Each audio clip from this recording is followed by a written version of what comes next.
Hello, everyone. I am the narrator, and I am here to help you today.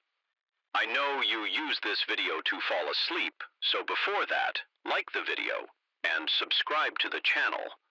Also, where are you from? And what time are you watching now? Get comfortable and relax. The headlights of my old Chevy flickered, casting an eerie glow on the empty highway stretching endlessly before me.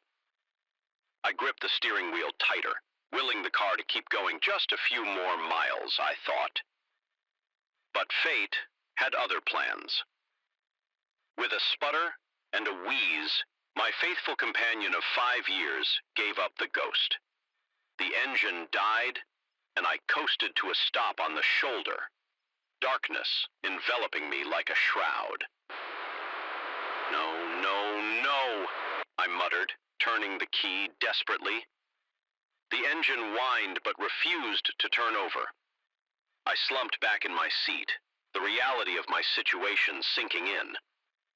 Here I was, Sarah Coleman, 20, 8 years old, stranded on a deserted stretch of Highway 41 at, I glanced at my watch, 11:43 p.m. I reached for my phone, my lifeline in this modern world. The signal bars mocked me. One measly bar flickered in and out. I dialed 911 anyway, praying it would go through. 911, what's your emergency? The operator's voice crackled through the static. My car broke down on Highway 41, I said, trying to keep the panic out of my voice. I'm alone and it's dark. Can you send someone? Can you give me your exact location, ma'am? I squinted at the darkness outside, looking for any landmarks. I'm not sure. The last sign I saw was for Millbrook, about 20 minutes ago. All right, I'll dispatch a patrol car to search the area. It might take a while. Can you stay with your vehicle? Yes, I replied, my mouth dry. How long do you think it'll be, given your location? It could be up to an hour. Is there anyone you can call to wait with you? I thought of my empty apartment, of the friends I'd left behind when I moved for this job. No, there's no one. After hanging up, I sat in silence, the weight of my solitude pressing down on me. The occasional whoosh of a passing car on the opposite side of the highway only emphasized how alone I was on this side. I rolled down the window a crack, letting in the cool night air, the chirping of crickets, and the rustle of wind through the tall grass lining the road provided an unsettling soundtrack to my vigil. A flicker of light in my rearview mirror caught my attention. Headlights approached from behind, growing larger. Hope surged through me. Maybe it was the patrol car, earlier than expected. The vehicle slowed as it neared, and I squinted against the glare. It wasn't a patrol car, but an old pickup truck. It crawled past me, going well below the speed limit. I couldn't make out the driver through the tinted windows. Murmured to myself, probably checking if I need help, but the truck didn't stop. It continued down the highway, its red taillights disappearing into the distance. I let out a breath I didn't realize I'd been holding. The minutes ticked by with agonizing slowness. I alternated between checking my phone, still barely any signal, and scanning the road for any signs of the promised patrol car. Headlights appeared in my rearview mirror again. My heart leapt, then immediately sank as I recognized the shape of the pickup truck. It was coming back, just like before. It slowed as it approached my car. This time it came to a complete stop about 50 feet behind me. The headlights stayed on, illuminating my car in harsh white light. I sat perfectly still, my hands clenched in my lap. Why weren't they pulling up beside me? Why just sit there? Long seconds stretched into minutes. The truck didn't move. I couldn't see any movement inside it either, just those headlights pinning me in place like a butterfly on display. My breathing quickened.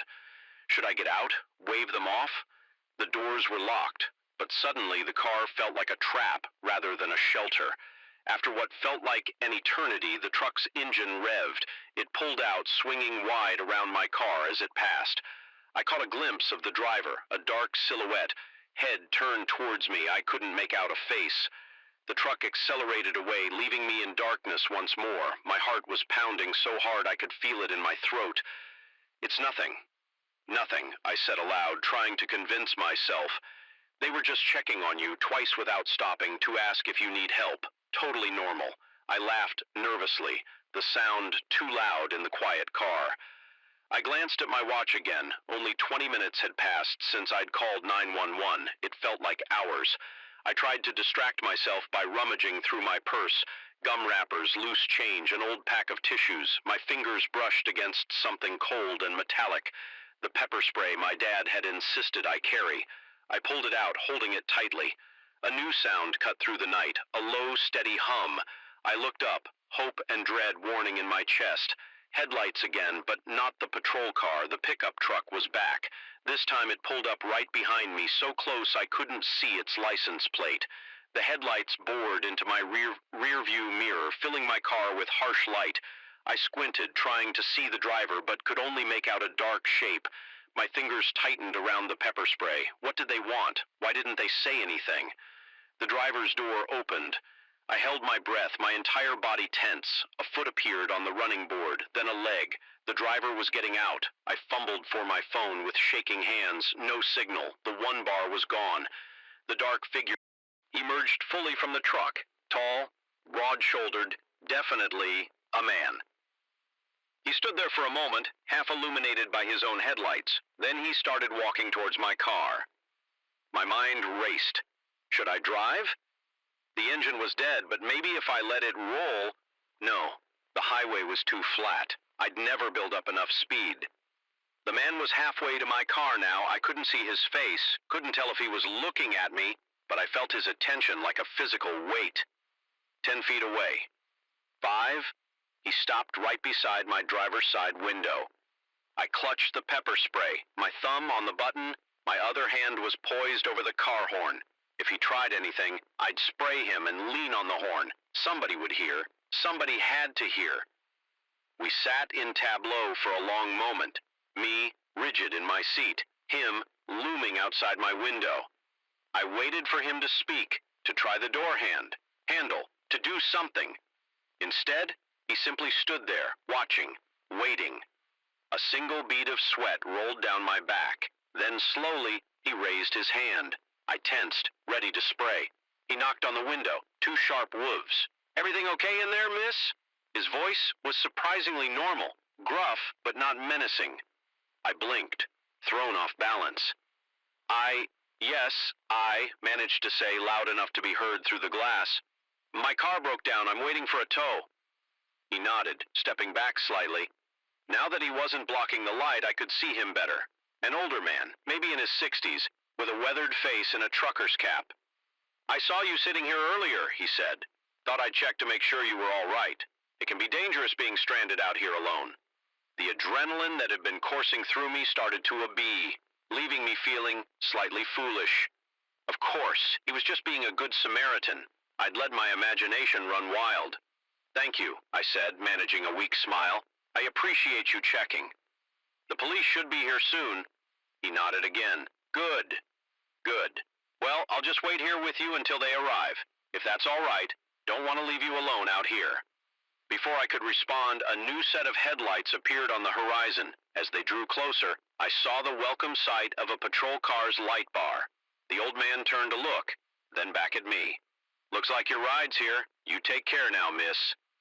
He walked back to his truck as the patrol car pulled up. As an officer stepped out, the pickup truck pulled away, disappearing into the night. I rolled down my window as the officer approached. "Are you Sarah Coleman?" he asked. "Yes," I replied, relief washing over me. "Thank you for coming." As the officer called for a tow truck, I glanced in the direction the pickup had gone.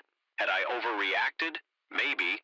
But as I thought back to those long minutes of uncertainty, the way the truck had circled back again and again, I couldn't shake official. Lingering sense of unease in the end. I'd never know for sure if the old man had simply been a concerned citizen, or if his intent had been less benign. But one thing was certain. I'd never look at a deserted highway the same way again. as I climbed into the patrol car to wait for the tow truck. I made a mental note to get my car checked out as soon as possible, and maybe, just maybe, to reconsider that job offer in the city. Suddenly dealing with traffic jams didn't seem so bad after all. The creak of the barn door echoed through the still night air, a sound as familiar to me as my own heartbeat. But tonight, it sent a chill down my spine. Something wasn't right on the farm. And at 73 years old, I'd learned to trust my instincts. I'm John Hawkins, and this land has been in my family for 4 generations. I've seen drought, flood, and everything in between. But nothing could have prepared me for what happened that moonless night in October. The day had been like any other. I tended to the crops, fed the animals, and settled in for a quiet evening with my dog, Old Blue. But as the clock struck midnight, a series of strange noises jolted me from my light sleep. At first, I tried to dismiss it. Old farms make all sorts of noises, especially on windy nights. But this was different. There was a rhythm to it, almost purposeful, and it was coming from the barn. I sat up in bed, my joints protesting the sudden movement. Old Blue lifted his head, his ears perked. He heard it too. "What do you think, boy?" I murmured, reaching for my glasses. "Should we check it out?" Old Blue's tail thumped against the bed in response. At least I wouldn't be facing whatever it was alone. I slipped on my boots and grabbed the flashlight from my nightstand. Its weight was reassuring in my hand, but I couldn't shake the feeling that it might not be enough. The floorboards creaked under my feet as I made my way downstairs, Old Blue padding quietly behind me. The noises from the barn grew louder, more distinct. There was a clanging like metal on metal, and then a thud that made me jump. I paused at the back door, my hand on the knob. Part of me wanted to go back to bed, to pull the covers over my head, and pretend this was all a bad dream. But I knew I couldn't. This was my land, my responsibility. The cool night air hit me as I stepped outside. The moon was hidden behind thick clouds, leaving the farm shrouded in darkness. My flashlight cut a weak path through the gloom as I made my way toward the barn. Old Blue growled low in his throat, the hair on his back standing up. "Easy, boy," I whispered, though my own heart was racing. As we neared the barn, the noises suddenly stopped. The silence was almost worse than the sounds had been. It felt expectant, like the whole world was holding its breath. I reached around the interior, taking in the familiar sight of stalls and farm equipment. Everything looked normal. And yet my eyes landed on my old tractor. It had been moved, pulled out from its usual spot in the corner. Tools were scattered around it, glinting in the flashlight's beam. "Hello," I called out, my voice sounding thin and gray in the vast space. "Is anyone there?" No answer, but I could have sworn I heard a shuffling sound from the back of the barn. Old Blue wind pressing against my leg. I reached down to pat his head as much for my comfort as his. I took a few steps further in, my flashlight beam dancing across the walls. That's when I noticed the footprints. They weren't mine, these were larger, and the tread pattern was unfamiliar. They led deeper into the barn toward the back where we stored hay bales. My throat went dry. Someone had been here, maybe still was here. I should go back, call the sheriff, but curiosity or maybe stubbornness propelled me forward. I followed the footprints, my heart pounding so loud I was sure it would give me away. Old Blue stayed close, his warm presence a small comfort as we neared the back of the barn. I heard it, breathing, soft but unmistakable. Someone was hiding behind the stack of hay bales. I stopped, my flashlight trained on the spot. "I know you're there," I said, trying to keep my voice steady. "Come on out now and we can talk about this." For a long moment, nothing happened. Then, slowly, a figure emerged from behind the hay. My flashlight illuminated a young man, barely more than a boy, really. His clothes were ragged, his face smudged with dirt. He squinted against the light, holding up a hand to shield his eyes. "Please," he said, his voice hoarse. I didn't take anything, I just needed a place to sleep. I lowered the flashlight slightly, taking in his appearance. He was thin, too thin, with a haunted look in his eyes that spoke of hard times. "What's your name, son?" I asked, my initial fear giving way to concern. "Michael," he replied, still tense, ready to bolt at any moment. I nodded, considering this wasn't the first time I'd found someone seeking shelter in the barn. Though it had been years, times were tough all over. "Are you hungry, Michael?" He hesitated, then nodded, almost imperceptibly. I sighed, feeling the weight of my years. "Come on, up to the house. We'll get you something to eat and you can tell me your story." Michael's eyes widened in surprise. You're not calling the police?" "Not unless you give me a reason to," I replied. "Now come on, it's too cold to stand around jawing all night." As we walked back to the house, Old Blue trotting ahead, I couldn't help but reflect on the night's events, the fear I'd felt, the certainty that something sinister was afoot. It all seemed a bit foolish now, but then as Michael stepped into the light of the back porch, I saw something that made me pause there. Peeking out from under his sleeve was a tattoo, a symbol I recognized from news reports about a string of burglaries in the area. Our eyes met, and I saw the moment he realized, ID noticed, tension crackled in the air between us. I had a choice to make. This boy was clearly mixed up in something bad, but he was also just a kid, hungry, scared, and alone. "Let's get you that food," I said, finally opening the door, "and then we're going to have a long talk about the choices you've been making." Michael hesitated for a moment, then nodded, relief and trepidation warring on his face as I ushered him inside. I knew the night was far from over. There would be difficult conversations ahead, maybe even a call to the sheriff. But for now, there was hot food to be made, and perhaps a lost soul to be guided back to the right path. The barn door creaked again as a gust of wind blew across the farm, but this time the sound didn't fill me with dread. Instead, it reminded me of all the stories these old buildings had seen. Stories of hardship, yes, but also of redemption and second chances. I closed the door behind us, shutting out the darkness. Whatever tomorrow might bring, tonight there would be warmth, food, and a chance for understanding. And sometimes that's all it takes to change a life. As I watched Michael wolf down a plate of scrambled eggs and toast, I couldn't help but think that maybe, just maybe, the real intruder I'd confronted tonight wasn't in the barn at all. It was fear. Fear of the unknown, of change, of the world outside my familiar routines. By facing that fear, by choosing compassion over suspicion, I'd not only potentially changed this young man's life, but my own as well. The farm suddenly felt less like an isolated outpost and more like a beacon of hope in a troubled world. Old Blue settled at my feet, his watchful eyes never leaving Michael. In that moment, I realized that the intruder had given me something precious, a reminder that even at my age, there were still new experiences to be had, new lessons to be learned. As the first light of dawn began to creep over the horizon, I poured another cup of coffee and prepared for what promised to be a long and challenging conversation. But for the first time in years, I felt truly awake, truly alive. The night's adventure had started with a creaking barn door and inexplicable noises. It was ending with a chance to make a real difference in someone's life. And isn't that, after all, the greatest adventure of all? The harsh glare of fluorescent lights made the rest stop bathroom feel like an operating room, sterile and unforgiving.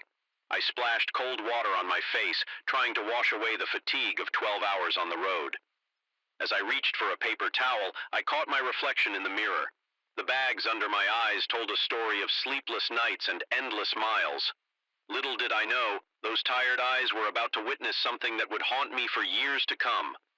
My name is Alex, and this was supposed to be a simple road trip.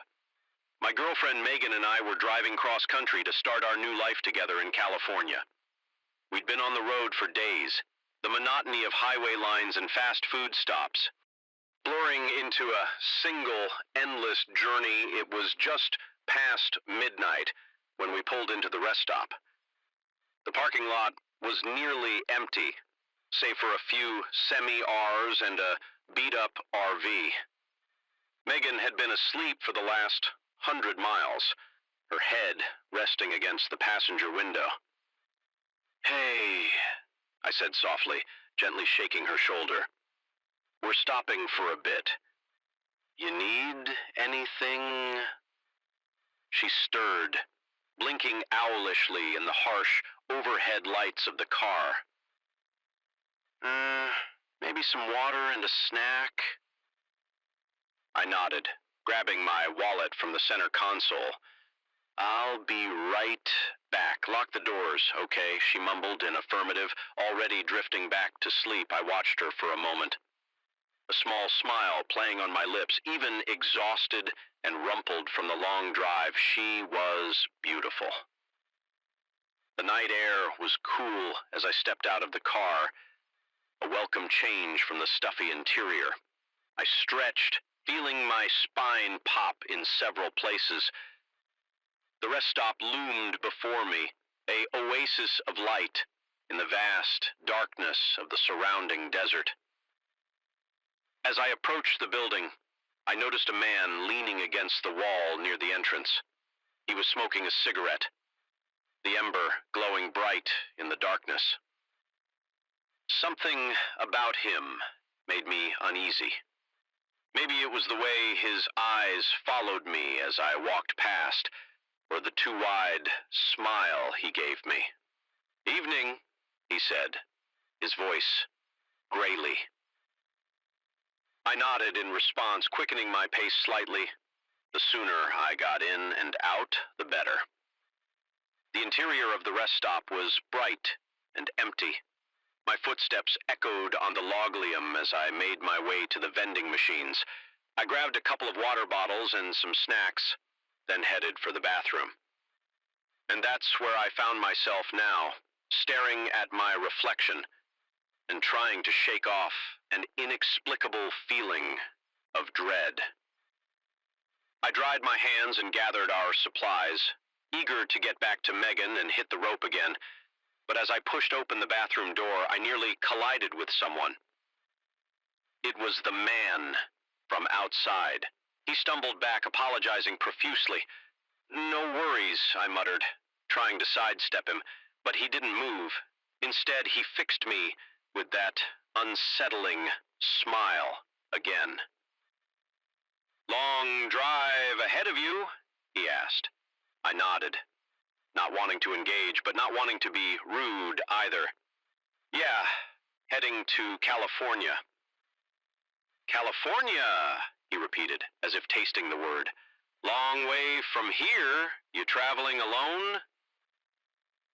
A chill ran down my spine. I thought of Megan, alone, in the car. "No," I said firmly. "My girlfriend's waiting for me. We should get going." He held up his hands, still smiling. Of course. Drive safe now." Wanting to startle her, no response. She must have fallen into a deep sleep. I tried the handle. Locked, just as I'd asked her to do. "Good girl, Megan," I called, knocking a little louder. "I'm back. Can you unlock the door?" Still no movement from inside the car. Concern started to creep in, replacing the unease from earlier. I knocked harder, my knuckles rapping sharply against the glass. "Megan, wake up." Nothing. My heart began to race. I pressed my face against the window, cupping my hands around my eyes to block out the glare from the overhead lights. The car was empty. I stumbled back, my mind reeling. This wasn't possible. I'd only been gone for a few minutes. Where could she have gone? I ran back to the rest stop building, bursting through the doors. The man I'd encountered earlier was nowhere to be seen. "Hello," I called out, my voice echoing in the empty space. "Is anyone here? I need help." Silence was my only answer. I sprinted to the women's restroom, ignoring the sign as I pushed open the door. "Megan," I called, my voice cracking. "Are you in here?" Each stall stood empty, mocking me with their silence. Back outside, I circled our car, looking for any sign of where Megan might have gone. That's when I noticed it. A small scrap of fabric caught on the door handle. I recognized it immediately. It was from the sweater Megan had been wearing. My blood ran cold. This wasn't a misunderstanding or a practical joke gone wrong. Something had happened to Megan. I fumbled for my phone, my fingers shaking as I dialed 911. 911, what's your emergency? My girlfriend. I gasped, struggling to keep my voice steady. She's missing. We're at a rest stop on Highway 40, about 50 miles east of Flagstaff. I went inside for just a few minutes, and when I came back, she was gone. The dispatcher's voice was calm, a stark contrast to the panic coursing through me. Sir, I need you to take a deep breath. Can you give me a description of your girlfriend? I rattled off Megan's details. 56, long brown hair, green eyes, last seen wearing jeans and a blue sweater. As I spoke, my eyes scanned the parking lot, desperately hoping to see her walking back from somewhere, anywhere. We're dispatching officers to your location now, the dispatcher assured me. They should be there within 20 minutes. In the meantime, don't touch anything in or around your vehicle.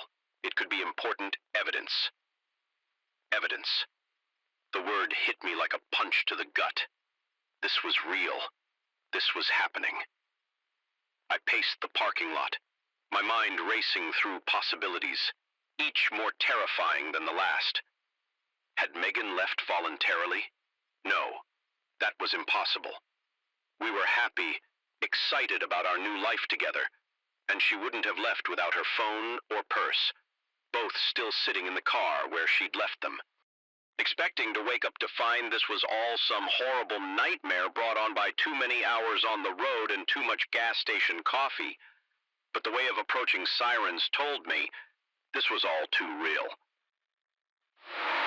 2 police cruisers pulled into the parking lot, their lights painting the scene and alternating flashes of red and blue as the officers approached.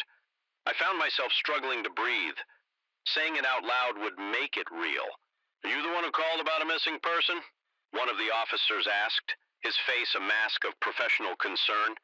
I nodded, swallowing hard. "My girlfriend Megan. She was in the car when I went inside. When I came back, she was gone." The officer nodded, jotting notes in a small pad. "And you're sure she didn't just step out for some air?" "She would have told me," I insisted. "And her things are still in the car. Something's wrong, I know it." As the officers began their investigation, searching the area and questioning the few other people at the rest stop, I stood by helplessly. The man I'd seen here was nowhere to be found. Hours passed in a blur of questions, phone calls, and growing dread as the first light of dawn began to streak the sky. The harsh reality began to set in. Megan was gone. Vanished into the night as if she'd never existed. The rest stop, once just another anonymous waypoint on our journey, had become the centerpiece of a nightmare. Every shadow held a potential clue, every stranger a possible suspect. As I watched the sun rise over the desert, casting long shadows across the empty parking lot, I was struck by a chilling thought. Our road trip, meant to be the beginning of our new life together, had instead become the start of a very different journey, one that I feared might never end. The harsh glare of the rest stop lights gave way to the soft glow of morning, but the shadows of that night would linger far longer. In the space of a few minutes, my world had been turned upside down. The open road, once a symbol of freedom and possibility, now stretched before me like an endless question mark. Where was Megan? What had happened in those few short minutes I was away? And most terrifyingly, would I ever see her again? As the investigation began in earnest, I knew one thing for certain. I wouldn't rest until I found the answers, no matter how dark the truth might be. Our journey had taken an unexpected and horrifying detour, and I was now embarking on the most important trip of my life, the search for Megan, and for the truth behind that fateful night at the rest stop. The Caribbean sun beat down on the pristine deck of the Oceanic Dream, but I couldn't shake the chill that had settled deep in my bones. 5 days into what should have been the vacation of a lifetime, and all I could think about was the empty cabin next door and the growing knot of dread in my stomach. Something was very wrong on this ship, and I was beginning to fear I might be the only one who noticed. My name is Emily Chen, 34, a typically overworked software engineer from Seattle. Supposed to be my reward for closing a major project. 7 days of tropical bliss, fruity drinks, and blessed disconnection from the digital world. Now on day 5, I found myself wishing desperately for my laptop and access to any scrap of information that might explain what was happening. It had started innocuously enough on the 2nd day of the cruise. I noticed I hadn't seen my cabin neighbor since we'd left port. We chatted briefly during the muster drill. Her name was Sarah. She was traveling alone, celebrating her 40th birthday. She'd seemed excited about the trip, eager to try every activity the ship offered. But after that first day, nothing. No sign of her at the pool, the restaurants, or any of the nightly shows. At first, I chalked it up to different schedules. Maybe she was an early riser, hitting the gym while I slept in. Or perhaps she was nursing a wicked sunburn and staying in her cabin. It wasn't until the 3rd day that I really started to worry. I'd knocked on her door, intending to invite her to that night's comedy show. No answer. I tried again later that evening. Still nothing. On day 4, I approached the guest services desk. The young man behind the counter, his name tag read Aiden, smiled blandly as I explained my concerns. "I'm sure your neighbor's fine, ma'am," he said, his tone just a touch too rehearsed. "Some guests prefer to keep to themselves. Perhaps she's enjoying room service in a view from her balcony." I pressed further. "Could you at least check if she's been using her room key, or if she's ordered any room service?" Aiden's smile never wavered, but something flickered in his eyes. Fear, annoyance. "I'm afraid I can't disclose that information, ma'am. Passenger privacy, you understand. Is there anything else I can help you with today?" I left the desk feeling unsettled. Aiden's reaction seemed off, somehow too polished, too dismissive. That night, I lay awake in my cabin, straining to hear any sound from next door. The walls on these ships were thin. I should have been able to hear something, a TV, footsteps, the shower running, but there was only silence. As I tossed and turned, a new thought occurred to me. I hadn't just not seen Sarah. I couldn't remember seeing several of the passengers I'd noticed earlier in the cruise. The elderly couple who'd sat next to me at the captain's dinner. The rowdy group of college kids who'd been making a splash at the pool bar. Sleep eluded me as my mind raced through possibilities, each more outlandish than the last. By the time the first light of dawn crept through my window, I'd worked myself into a state of near panic. I spent day 5 watching, really watching. I positioned myself in the ship's main atrium, a book in my hand as camouflage, and observed the ebb and flow of passengers and crew. That's when I started to notice the patterns. Crew members speaking in hushed tones, their eyes stuck darting nervously, certain areas of the ship being quietly cordoned off, passengers redirected with vague excuses about routine maintenance, and the passengers themselves, there seemed to be fewer of them. The ship didn't feel empty exactly, but less full than it had at the start of the cruise. Spaces that had been crowded now had room to breathe. Lines that had been long now moved quickly. As the day wore on, my unease grew. I caught snippets of conversation, other passengers voicing concerns similar to mine, but each time a crew member would appear as if by magic, smoothly changing the subject or offering a free drink to distract from the questions.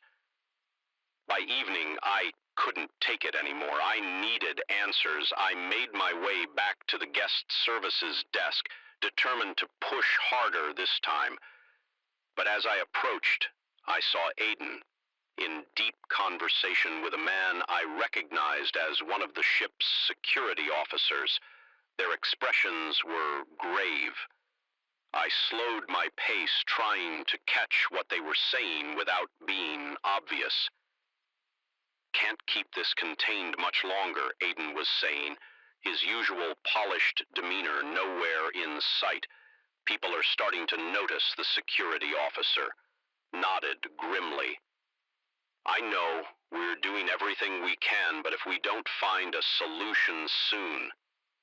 He trailed off as he noticed me approaching. In an instant, both men's faces transformed, pleasant smiles, replacing the worry I'd just witnessed. Good evening, ma'am, Aiden said brightly. How can we help you today? I hesitated, my prepared speech dying on my lips. The change in their demeanor had been so abrupt, so complete, that for a moment I doubted what I'd just seen and heard. I was just wondering about tonight's entertainment schedule, I stammered, hating myself for chickening out as Aiden rattled off the evening's activities. My mind was elsewhere. What couldn't they keep contained? What solution were they looking for? And most importantly, what did it have to do with the missing passengers? I thanked them and walked away, my head spinning. I needed to think, to plan my next move. I made my way to the top deck, hoping the fresh air would clear my head. The night was beautiful, the kind of perfect tropical evening you see in travel brochures. Stars glittered overhead, and a warm breeze carried the faint scent of salt and flowers. In any other circumstance, it would have been paradise. I leaned against the railing, looking out over the dark water. The ship's wake stretched behind us, a glowing path leading back to what? What had we left behind?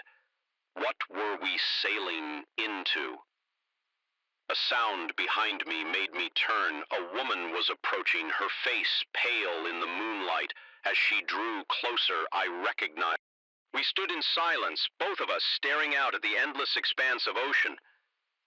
Have you noticed, she said finally, her voice barely above a whisper, that people seem to be disappearing? My heart raced, so I wasn't the only one. Yes, I breathed. My cabin neighbor. I haven't seen her in days. The woman, Lisa, I remembered, now turned to me, her eyes wide with fear. My husband, she said, he went to get ice last night and never came back. When I asked at guest services, they told me he'd been taken to the infirmary with a bad case of seasickness, but when I went to check on him, they wouldn't let me in. Said it was quarantined due to a possible norovirus outbreak. A chill ran down my spine. Did you believe them? Lisa shook her head slowly. I don't know what to believe anymore, but I know something's not right on this ship. As if on cue, a scream pierced the night air. Lisa and I both jumped, spinning toward the sound. It had come from the deck below us. We raced to the stairs, our hearts pounding as we reached the lower deck. We saw a small crowd gathering near the ship's railing. Pushing our way through, we reached the front just in time to see a crew member pulling someone back over the railing. It was a young woman, maybe in her early 20s. She was sobbing hysterically, fighting against the crew member's grip. "Let me go," she screamed. "I have to get off this ship. They're not human." The crowd murmured uneasily. An older man in a ship's officer uniform pushed through, immediately taking charge of the situation. "Ladies and gentlemen, please return to your cabins," he said, his voice calm but brooking no argument. "This young lady is simply suffering from too much sun and alcohol. We'll take good care of her." But as they led the still struggling woman away, I caught her eye. There was no sign of intoxication there, only raw, primal fear. Lisa gripped my arm, her nails digging into my skin. "Did you hear what she said?" she whispered. "They're not human." What did she mean? I shook my head, unable to form words. My mind was reeling, trying to make sense of what we just witnessed. The missing passengers, the crew's strange behavior, and now this. It was too much to be coincidence. As the crowd slowly dispersed, Lisa and I remained rooted to the spot. The beautiful night suddenly felt sinister, the gentle rocking of the ship no longer soothing but menacing. "What do we do now?" Lisa asked, her voice trembling. I took a deep breath, trying to steady my nerves. "We find out the truth," I said, surprised by the determination in my own voice. "Whatever happening on this ship, we need to uncover it before we disappear too." As we made our way back to our cabins, planning our next move, I couldn't shake the feeling that we just crossed a line. The carefree vacation was over. We were now in uncharted waters, sailing into a mystery deeper and darker than the ocean beneath us. And somewhere in the back of my mind, a small voice whispered a terrifying question. Known this in some abstract way, but as I stood there, surrounded by ancient trees and an unnatural silence, I felt it in my bones. Something was watching me. And it wasn't the typical woodland creatures I'd encountered on countless hikes before. This was different. This was wrong. My name is Jack Harper, and I've been an avid hiker for most of my 35 years. I'd tackled some of the most challenging trails across the country, from the Appalachian Trail to the Pacific Crest. But nothing in my experience had prepared me for what I encountered in the depths of the Cascade Mountains that fateful autumn day. It started as a routine solo hike. I'd mapped out a 3-day trek through a remote area, eager to test a new ultralight gear setup I'd been piecing together. The weather was perfect, crisp and clear, with just a hint of the coming winter in the air. The first day went smoothly. I made good time, covering more ground than I'd planned. As the sun began to set, I found a small clearing to set up camp that night. As I lay in my tent, listening to the familiar sounds of the forest, I felt completely at peace. The trouble began on the second day. I broke camp early, eager to get moving while the morning mist still clung to the trees. The trail started to get steeper, winding its way up the mountain through increasingly dense forest. The trees here were old, really old. Their massive trunks were covered in thick moss, and their branches twisted in ways that sometimes made them look almost human. It was around midday when I first noticed the markings. At first I thought it was just an unusual pattern in the bark of one of the trees. But as I looked closer, I realized it was definitely man-made. A series of intricate symbols had been carved into the trunk, the cut still fresh enough that sap was seeping from them. I frowned, pulling out my phone to take a picture. Vandalism on the trail always irritated me, but this was different. The symbols didn't look like the usual graffiti or initials you sometimes see. They were complex, almost like some sort of writing system I'd never seen before. As I continued up the trail, I spotted more of the symbols. They appeared at irregular intervals, always carved into the largest, oldest trees. My unease grew with each new discovery. Who had done this, and why?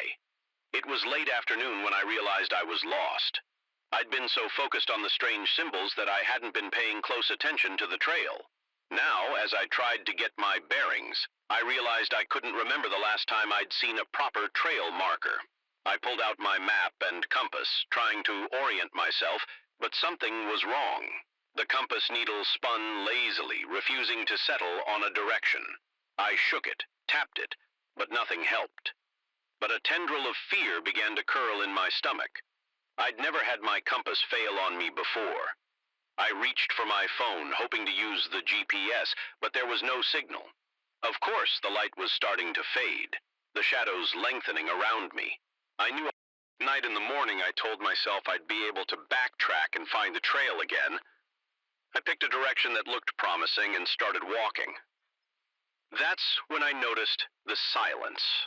In all my years of hiking, I'd never experienced anything like it. There were no bird calls, no rustling of small animals in the underbrush. Even the wind seemed to have died, leaving the forest in an eerie stillness. The trees seemed to press in closer, their branches reaching out like gnarled hands. Every so often I'd catch a glimpse of those strange symbols out of the corner of my eye. Just as I was about to give up and make camp, wherever I was, I stumbled into a small clearing in the center. Stood a massive tree, easily the largest I'd seen yet. Its trunk was covered in the symbols, more densely packed than any I'd seen before, but it wasn't the symbols that made me freeze in my tracks. It was the door, set into the trunk of the tree. It was a wooden door, ornately carved with the same symbols that I'd been seeing all day. It looked ancient, the wood weathered and stained, but it was undeniably a door. I approached slowly, my heart pounding in my chest. This couldn't be real. Doors didn't just appear in trees in the middle of nowhere. I reached out, half expecting my hand to pass right through it. Instead, my fingers touched solid wood. The door was real. I don't know what possessed me to do it. Maybe it was curiosity, or maybe some external force guiding my actions. But before I could think better of it, I grasped the handle and turned. The door opened with a low creak that seemed to echo through the silent forest. Beyond it was darkness, a blackness so complete it seemed to swallow the light. I stood there frozen, staring into the void. Every instinct screamed at me to run, to get as far away from this impossible door as I could, but something held me in place. A whisper so faint I wasn't sure if I was really hearing it or just imagining it. It was calling my name. Jack. I took a step back, finally breaking free of whatever spell had held me. I slammed the door shut, my breath coming in ragged gasps. That's when I heard it, a low, rhythmic chanting coming from somewhere deep in the forest.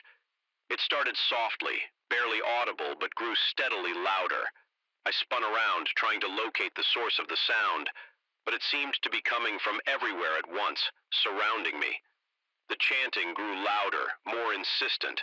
Words in a language I didn't recognize, repeating over and over, and underneath it all I could still hear my name, whispered like a promise or a threat. Panic overwhelmed me. I ran. I crashed through the underbrush, no longer caring about finding the trail or preserving the environment. All that mattered was getting away from that clearing, from that door, from the chanting that seemed to follow me, no matter how far or fast I ran. Branches whipped at my face. Roots seemed to reach up to trip me, but I kept running, driven by a fear more primal than anything I'd ever meaning in that dark, twisted forest, but eventually my legs gave out and I collapsed to the ground, gasping for air as I lay there trying to catch my breath. I realized the chanting had stopped. The forest was silent once more. But it wasn't the unnatural silence from before. I could hear the wind in the trees, the call of a distant owl. I pushed myself up, looking around the trees. Here seemed normal. No twisted branches or carved symbols in sight. Had I imagined it all? But as I stood, something crunched under my foot. I looked down and felt my blood run cold. There, half buried in the leaves, was a small wooden token. Carved into its surface was one of the symbols I'd seen on the trees. It was real. All of it. With shaking hands, I picked up the token and shoved it into my pocket. I needed proof. Something to show that I hadn't lost my mind out here in the wilderness. The sky was lightening, the first hints of dawn breaking through the canopy. I'd been running all night. In the growing light, I spotted a trail marker. Somehow, impossibly, I'd found my way back to the main trail. I didn't stop to rest. Ignoring the protests of my battered body, I started down the trail at the fastest pace I could manage. I needed to get back to civilization, back to a world that made sense. It took me most of the day, but I finally reached the trailhead where I'd parked my car. As I drove away, my hand shaking on the steering wheel, I couldn't shake the feeling that I'd brushed up against something ancient and dangerous, something that wasn't meant for human eyes. I've been home for a week now, trying to make sense of what happened. I've researched the symbols, reached out to linguists and historians, but found nothing. The wooden token sits on my desk, a constant reminder that it wasn't all in my head. But sometimes, late at night, I swear I can hear it. That whisper calling my name, and in my dreams, I see that door standing open in the heart of the forest, waiting for me to step through. I know I should forget about it, chalk it up to an unexplainable experience and move on. But I can't. The mystery of what lies beyond that door consumes my thoughts, and deep down in a place I'm barely willing to acknowledge, I know I'll go back. The forest is calling, and sooner or later, I'll have to answer. Because the truth is, I left something behind in those woods. Something more important than any gear or supplies. I left a piece of myself, and I have a feeling the forest won't rest until I come to reclaim it. So sharing the symbol system, I probably try to find out Spot when you disagrees. I feel like deeps create, the symbol created out. The first rays of dawn crept over the mountain peaks, casting long shadows across our campsite as the light touched our shredded tent and scattered supplies. The full extent of the night's devastation became clear. But it wasn't the destruction that chilled me to the bone. It was the massive, unidentifiable footprints leading away from our camp. Whatever had visited us in the night was still out there, and we were about to follow its trail. My name is Mike Sullivan. Turned into something straight out of a nightmare. We'd been planning this trip for months, eager to escape the grind of our corporate jobs and reconnect with nature. Both of us were experienced campers, but nothing could have prepared us for what we encountered in the remote wilderness of the Cascade Mountains. We'd arrived at the trailhead Friday afternoon, our packs loaded with enough supplies for 3 days. The hike in was challenging, but exhilarating. By the time we reached our intended campsite, a small clearing near a bubbling stream, we were tired, but in high spirits. Man, I needed this, Dave said as we set up our tent. No emails, no deadlines, just us and the great outdoors. I nodded in agreement, taking a deep breath of the crisp mountain air. It's perfect. Let's get a fire going and crack open those beers we packed. In the evening passed pleasantly. We grilled hot dogs over the fire, shared stories, and marveled at the blanket of stars overhead. It felt like we were the only two people in the world as we settled into our sleeping bags. The forest around us came alive with nocturnal sounds, the hoot of an owl, the rustle of small animals in the underbrush. It was soothing, and I drifted off to sleep, feeling more relaxed than I had in months. I'm not sure what woke me. Maybe it was a sudden silence, the absence of those nighttime noises, or maybe it was some primal instinct sensing a predator nearby. Whatever it was, I found myself wide awake in the pitch darkness of our tent. "Dave," I whispered, reaching out to shake my friend's shoulder. "Dave, wake up." He stirred, grumbling. What time is it?" "Shh," I hissed. "Listen." We both fell silent, straining our ears. At first, there was nothing. Then, we heard it. Heavy footsteps circling our campsite. They were slow, deliberate, like whatever was out there was searching for something. Dave's hand found mine in the darkness, squeezing tight. Neither of us dared to breathe. The footsteps stopped right outside our tent. I could hear deep rumbling breaths like a large animal. Scenting the air, the thin fabric of our tent seemed laughably inadequate protection. Suddenly, a low growl vibrated through the air. It wasn't like anything I'd ever heard before. Not a bear, not a mountain lion. It was deeper, almost guttural, and it radiated a terrifying intelligence. Without warning, our tent was ripped away, the poles snapping like twigs. Dave and I scrambled out of our sleeping bags, our hearts pounding so hard I thought they might burst. In the faint moonlight, I caught a glimpse of our attacker. It was massive, easily 8 feet tall, covered in dark fur, but it wasn't a bear, standing on its hind legs. Its proportions were all wrong, too humanoid, and its eyes gleamed with an unnatural intelligence. "Run!" I screamed, grabbing Dave's arm and pulling him towards the trees. We crashed through the underbrush, blind with terror behind us. I could hear the creature giving chase, its heavy footfalls shaking the ground. We ran until our lungs burned and our legs felt like jelly. Finally, we collapsed behind a fallen log, gasping for air. What was that thing?" Dave panted. I shook my head, unable to form words. My mind was reeling, trying to make sense of what we'd seen. We huddled there for what felt like hours, jumping at every sound, but the creature, whatever it was, didn't seem to have followed us. As the sky began to lighten, we cautiously made our way back to our campsite. The scene that greeted us was one of complete devastation. Our tent was in tatters, our supplies scattered everywhere. Deep claw marks scored the nearby trees, and there, in the soft earth, were the footprints, enormous, with 5 distinct toes. They were unmistakably hominid in shape, but no human could have left prints that large. Dave and I looked at each other. The same thought mirrored in our eyes. We should leave. We should get the hell out of these mountains and never look back. But curiosity, that damnable human trait, began to overtake our fear. We should follow them, Dave said quietly. I wanted to argue, to insist we head back to civilization. But a part of me, a part I wasn't entirely comfortable acknowledging, wanted to know more. So we gathered what supplies we could salvage and set off, following the trail of massive footprints. The tracks led us deeper into the forest, up steep inclines and through dense underbrush. Whatever had made them was strong, pushing through areas that gave us significant trouble. As we hiked, the forest around us seemed to change. The trees grew larger, older, their branches twisting in unnatural ways. The underbrush became thicker, dotted with plants I didn't recognize. "Mike," Dave called out, his voice tight with tension. "Look at this." He was pointing at one of the trees.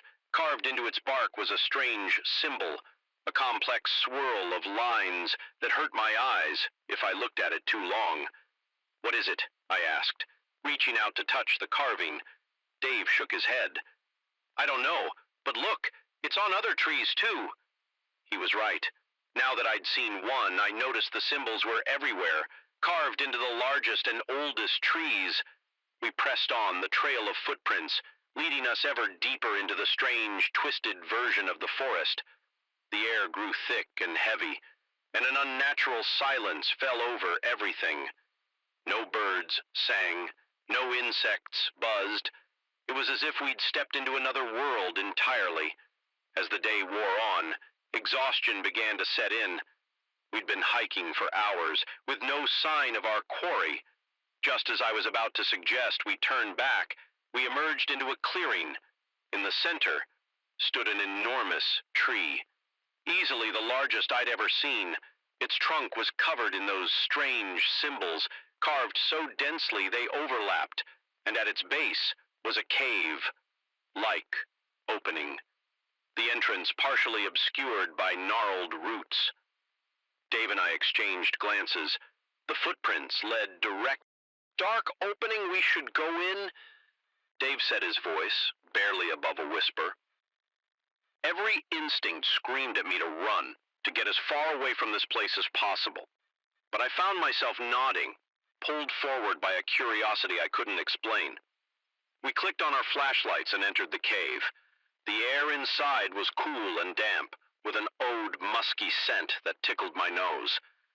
Our lights revealed rough stone walls covered in more of those strange symbols, these painted rather than carved. We moved deeper into the cave, our footsteps echoing softly. The tunnel twisted and turned, leading us further underground. Just as I was starting to worry we'd get lost, we emerged into a large cavern. Our flashlights couldn't penetrate the full extent of the space, but what they revealed made my blood run cold. The walls were covered in crude paintings depicting massive fur-covered figures alongside much smaller human shapes. Some scenes showed hunts, others seemed to be some sort of ritual. But it was what stood in the center of the cavern that truly terrified me. A crude altar of piled stones, stained dark with what I prayed wasn't blood, and arranged around it, carefully placed, were human skulls. "We need to leave," I choked out, grabbing Dave's arm. Now he nodded, his face pale in the flashlight's beam. We turned to go, only to find our exit blocked. The creature from our campsite stood there, its massive form filling the tunnel. In the light of our flashlights, I could see it clearly for the first time. It was like a bizarre amalgamation of man and beast, covered in thick, matted fur, with a face that was almost, but not quite human, and its eyes held an intelligence that was unmistakable. It regarded us for a long moment, then let out a low, rumbling sound. To my shock, I realized it was trying to speak. "You come!" it growled, the words barely recognizable. Dave and I looked at each other, terror and amazement wearing on our faces. We'd come looking for answers, and now we were faced with something beyond our wildest imaginations. The creature turned, gesturing for us to follow, and despite every rational thought screaming at me to run, I found myself taking a step forward, because in that moment I realized we were on the brink of a discovery that would change everything. As we followed the creature deeper into the cave system, I couldn't shake the feeling that we'd crossed a threshold. Whatever happened next, there was no going back. We'd ventured into the domain of something ancient and unknown, and we were about to learn secrets that had been hidden from humanity for millennia. The weekend camping trip was long forgotten. We were now on a journey into the heart of a mystery, one that would challenge everything we thought we knew about the places. The world and our place in it, and as the darkness of the cave swallowed us, I couldn't help but wonder, were we discoverers on the brink of a revolutionary finding, or being led deeper into a predator lair? Only time would tell, and the answers I feared might come at a cost higher than we were prepared to pay. The endless ribbon of asphalt stretched out before me, disappearing into the inky darkness of the desert night. My headlights cut through the gloom, illuminating nothing but empty road in the occasional scrub brush. It was just another night haul or so, I thought. Little did I know that the next few hours would become the longest and most terrifying of my 15-year career as a long-haul trucker. My name's Joe Hawkins, and I've been driving big rigs across the country since I was old enough to get my commercial license. I've seen my fair share of weird stuff out on the road. You don't drive the midnight hours without collecting a few stories. But nothing, and I mean nothing, could have prepared me for what happened that night on Route 50 in Nevada. It started around 2 a.m. I'd been on the road for about 6 hours, making good time on a run from Salt Lake City to Sacramento. The cab of my Peterbilt was quiet, except for the low hum of the engine and the occasional crackle of the CB radio. I was settling into that zen-like state that long-haul drivers know well. Not quite asleep, but not fully awake either. Just me, the road, and miles of desert darkness. That's when I first noticed the headlights in my rearview mirror. At first I didn't think much of it. Other vehicles aren't uncommon even at this hour. But as the minutes ticked by, I realized something wasn't quite right. The car behind me was keeping pace perfectly, maintaining the exact same distance, no matter how I varied my speed. I clicked on my CB thinking maybe it was another trucker playing games breaker one end, this is Lone Wolf. Anyone out there following me over silence? Not even static. I frowned. Checking my mirrors again, the headlights were still there, unwavering. Probably just some tourist who's nervous about passing a big rig in the dark, I muttered to myself, trying to shake off the growing unease. But as the next hour crawled by, the car remained fixed behind me. I tried speeding up, slowing down, even pulling over at a rest stop. Each time, the mysterious vehicle mirrored my actions perfectly. At the rest stop, I'd hop to get a look at who was driving, but the car stopped just out of sight in the darkness beyond the reach of the floodlights.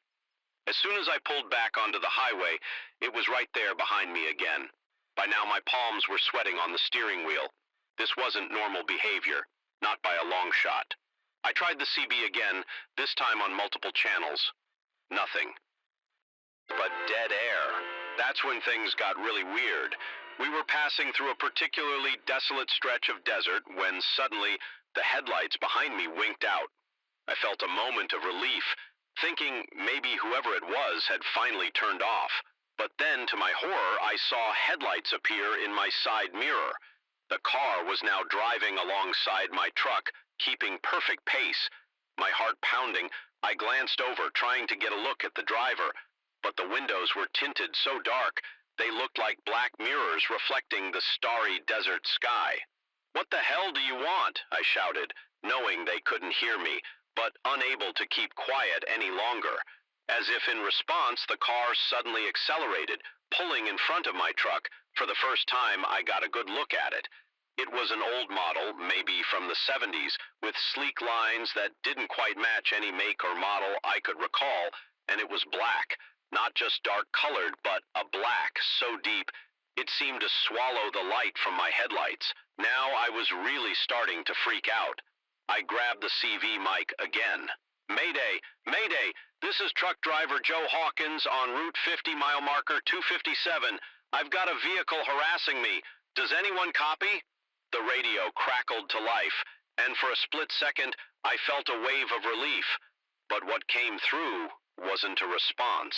It was a sound that made my blood run cold. A low rhythmic humming punctuated by what sounded like words in a language I'd never heard before. The strange broadcast continued for several seconds, then cut off abruptly. In the silence that followed, I became acutely aware of a new sound, a high-pitched whine coming from the black car in front of me. As I watched, dumbfounded, the rear of the car began to change. It was like the metal was flowing, reshaping itself. What emerged looked like some kind of mechanical arm reaching back towards my truck. "Oh, hell no!" I yelled, finally snapping out of my shocked stupor. I slammed on the brakes, the tires screeching in protest as I brought 40 tons of steel to a rapid halt. The black car shot forward, its strange appendage grasping at empty air where my truck had been moments before. It skidded to a stop about 100 yards ahead, its form seeming to ripple and shift in the glow of my headlights. For a moment, everything was still. I sat there, hands gripping the wheels so tight my knuckles were white, staring at the motionless vehicle ahead. My mind was reeling, unable to process what I'd just seen. Then slowly, the driver's door of the black car opened. A figure emerged, and I felt the last shreds of rational explanation slip away. It was humanoid in shape, but too tall, too thin to be human. Its movements were fluid, yet somehow wrong, like a marionette controlled by an unskilled puppeteer. As it turned towards me, I caught a glimpse of its face, or rather, where a face should have been. There were no features, just a smooth, reflective surface, like polished obsidian. I didn't consciously decide to act. Pure instinct took over. I threw my truck into reverse, tires spinning as I backed away as fast as I dared. The figure began to walk towards me, its gait unnaturally smooth and fast. I shifted back into drive and swerved around, thinking whatever gods might be listening that the highway was empty. I floored it, pushing my rig to speeds it was never designed for. In my mirrors, I could see the black car, pursuing, gaining on me with impossible speed. My CB crackled to life again, that strange humming and alien speech pouring out of the speakers. I ripped the mic from its cradle and threw it on the floor, but the sound continued. It seemed to be coming from everywhere and nowhere at once. The black car was right behind me now. I could see that mechanical arm reaching out again, grasping for my trailer. My speedometer was buried, the engine screaming in protest, but it wasn't enough. Just as I felt certain I was done for, I saw something ahead that filled me with wild hope. The lights of a town. I'd completely lost track of where I was, but right then, I didn't care. Civilization meant people, witnesses, help. I laid on the horn as I barreled into the outskirts of the small desert town, praying that someone, anyone, would see what was happening. As I screeched around a corner, I chanced a glance in my mirror. The black car was gone. I slammed on the brakes, my truck sliding to a stop in front of what looked like a small diner. A few startled patrons peered out the windows at the commotion. For a long moment, I just sat there, gasping for breath, waiting for the black car to reappear. But it didn't come. The street behind me was empty, quiet, except for the ticking of my cooling engine. On shaky legs, I climbed down from the cab. A couple of people had come out of the diner looking concerned. "You all right, buddy?" one of them asked. "You came in here like a bat out of hell." I opened my mouth to explain, but where would I even begin? Who would believe me? I thought something was wrong with my brakes, I lied. Guess I panicked a bit. Sorry for the scare. As the small crowd dispersed, their curiosity satisfied, I leaned against my truck, trying to make sense of what had happened. Had it all been some kind of hallucination?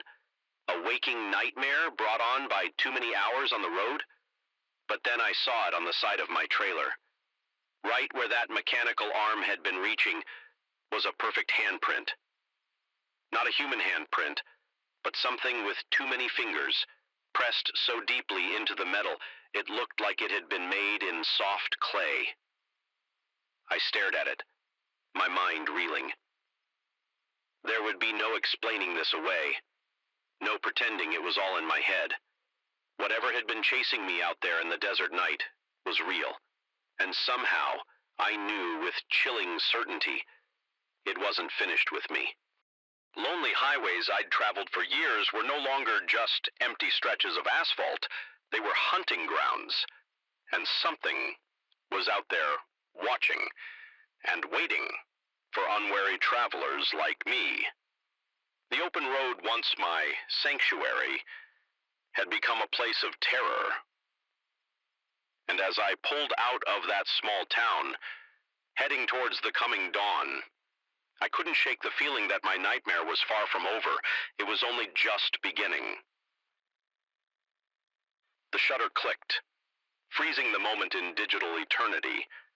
I lowered my camera, squinting at the LCD screen to risu the shot. That's when I saw it, a blur in the background, something large moving through the trees. My heart raced as I zoomed in the pixelated image, resolving into a shape that defied explanation. In that instant, I knew my life would never be the same. My name is Alex Chen, and until that moment I was just another wildlife photographer chasing the perfect shot. At 32, I'd built a decent reputation, capturing images of North America's more elusive creatures. Wolves in Yellowstone, mountain lions in the Rockies, bears in Alaska. But nothing in my experience could have prepared me for what I encountered in the remote forests of the Pacific Northwest. It all started 3 days ago. I'd heard rumors of unusually large wolf packs in this area, and I was determined to get the shot that would cement my reputation in the wildlife photography world. I'd hiked deep into the wilderness, far from any trails or campsites, carrying enough gear to last me a week. The first 2 days were frustrating, but uneventful. I'd seen signs of wolf activity, tracks, scatter, the remains of a deer carcass, but no actual wolves. As the sun set on the third day, I was starting to think this trip might be a bust. That's when I heard the howl. It echoed through the forest, sending a shiver down my spine. There was something off about it, too deep, too human. But I was too excited to pay much attention to my unease. I grabbed my camera and headed towards the sound, moving as quietly as I could through the underbrush. As I crept forward, the forest around me seemed to change. The trees grew larger, older, their branches twisting in ways that seemed almost deliberate. The undergrowth became denser, filled with plants I didn't recognize. An unnatural silence fell, broken only by the occasional snapping twig under my feet. Then I saw it, a clearing ahead, bathed in the golden light of the setting sun. And there at the far edge was a massive, dark shape. My heart leapt. Could it be a wolf?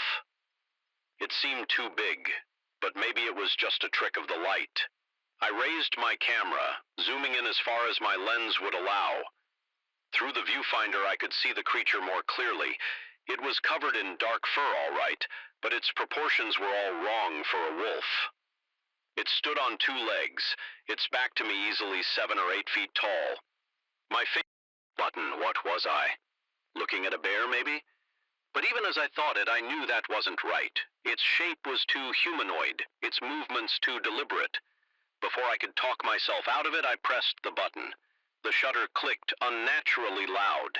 Out in the silent forest, the creature's head snapped around, and I found myself staring into eyes that were decidedly not animal. They gleamed with an intelligence that sent a chill through me. For a long moment we locked gazes, neither of us moving. Then it was gone, vanishing into the trees with a speed that belied its size. I stood there frozen, my camera hanging limply from my hand. What had I just seen? My mind raced through possibilities, each more outlandish than the last. Bigfoot? Some undiscovered species of primate? A hoax? With shaking hands, I reviewed the photo on my camera's screen. There it was, a large, fur-covered figure, its face turned towards me. The image was slightly blurry due to the low light and the creature's sudden movement, but it was clear enough to see that this was something unknown to science. As the locations of what I'd captured began to sink in, a mix of excitement and fear washed over me. This could be the discovery of the century. My name would go down in history, but a small voice in the back of my mind whispered a warning. There might be a reason this creature had remained hidden for so long. I barely slept that night, my dreams filled with glowing eyes and shadowy figures. As soon as the first light of dawn broke through the trees, I was up, reviewing the photo again. Again, in the harsh light of day, doubt began to creep in. Could I have imagined it? Mistaken a bear or some other known animal for something more fantastic? But no, the photo was there, undeniable proof that I'd seen something extraordinary. I packed up my camp, my mind made up. I needed to find it again to get clearer photos, maybe even some video. The world needed to know about this. I spent the day tracking, using all the skills I'd honed over years of wildlife photography, but this was different from tracking any animal I'd encountered before. The signs were subtle, a bent branch here, an unusually large footprint there, and always I couldn't shake the feeling that I was the one being watched. As the day wore on, the forest seemed to grow denser, darker. The trees loomed overhead, their branches intertwining to block out much of the sunlight. I checked my GPS, frowning at the screen. According to this, I was miles from where I thought I was, in a part of the forest that didn't match any of my maps. Just as I was considering turning back, I heard it. That same deep, almost human howl from the night before. It was closer this time, much closer. My heart raced as I moved towards the sound, my camera at the ready. I pushed through a thick patch of ferns and found myself in another clearing, but this one was different. Stone monoliths stood in a rough circle, each covered in strange swirling symbols that seemed to shift if I looked at them too long. And there in the center of the circle stood the creature in the full light of day. I could see it clearly. It was like something out of a myth, part man, part beast, covered in thick, dark fur. Its face was almost human, but with a pronounced brow and a mouth full of sharp teeth. Those intelligent eyes fixed on me, and I felt a jolt of recognition. It knew me. It had been waiting for me. My camera hung, forgotten, at my side as the creature took a step towards me. I should have been terrified, should have run, but something held me in place. There was a sense of ancientness about this being, of wisdom beyond human understanding. It raised a hand, not a paw, but a hand, with opposable thumbs, and pointed at my camera. The meaning was clear. It wanted me to take its picture. With shaking hands, I raised my camera and began to shoot. The creature posed, turning this way and that, showing itself from all angles. It was like the most surreal photo shoot of my life. As I lowered the camera, the creature nodded, seemingly satisfied. Then it began to change its form, shimmered like haze on a hot roe, and suddenly I was looking at myself, an exact copy down to the mud on my boots and the scratch on my left hand from a thorn bush. I stumbled back, my mind reeling. The other me smiled, but it wasn't my smile. It was too wide, too knowing. It spoke, and though the voice was mine, the words were like nothing I'd ever heard, a language both ancient and alien. As it spoke, the symbols on the stone monoliths began to glow, pulsing in rhythm with its words. A wave of dizziness washed over me. The clearing seemed to spin, the trees blurring into a green whirlwind.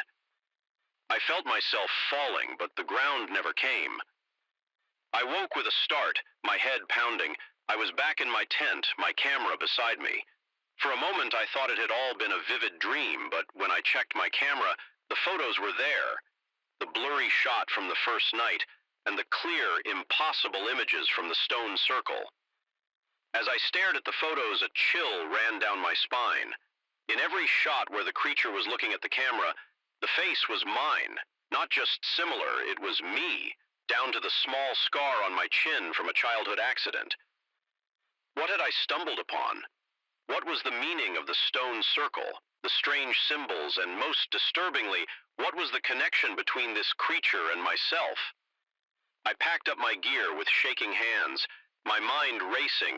I knew I should alert the authorities, tell the world about what I discovered. This could change everything we thought we knew about evolution, about the history of our planet.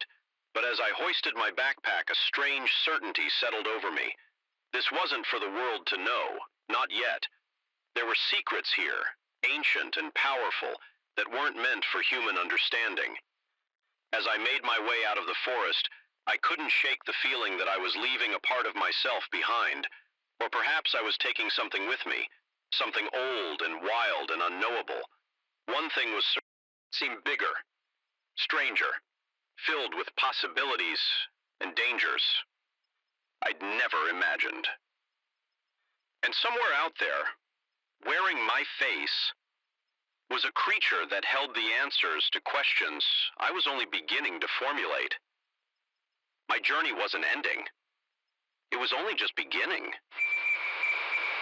The sound of laughter pierced the silence of the night, jolting me awake. For a split second, I smiled, thinking my daughter had snuck out of bed to play.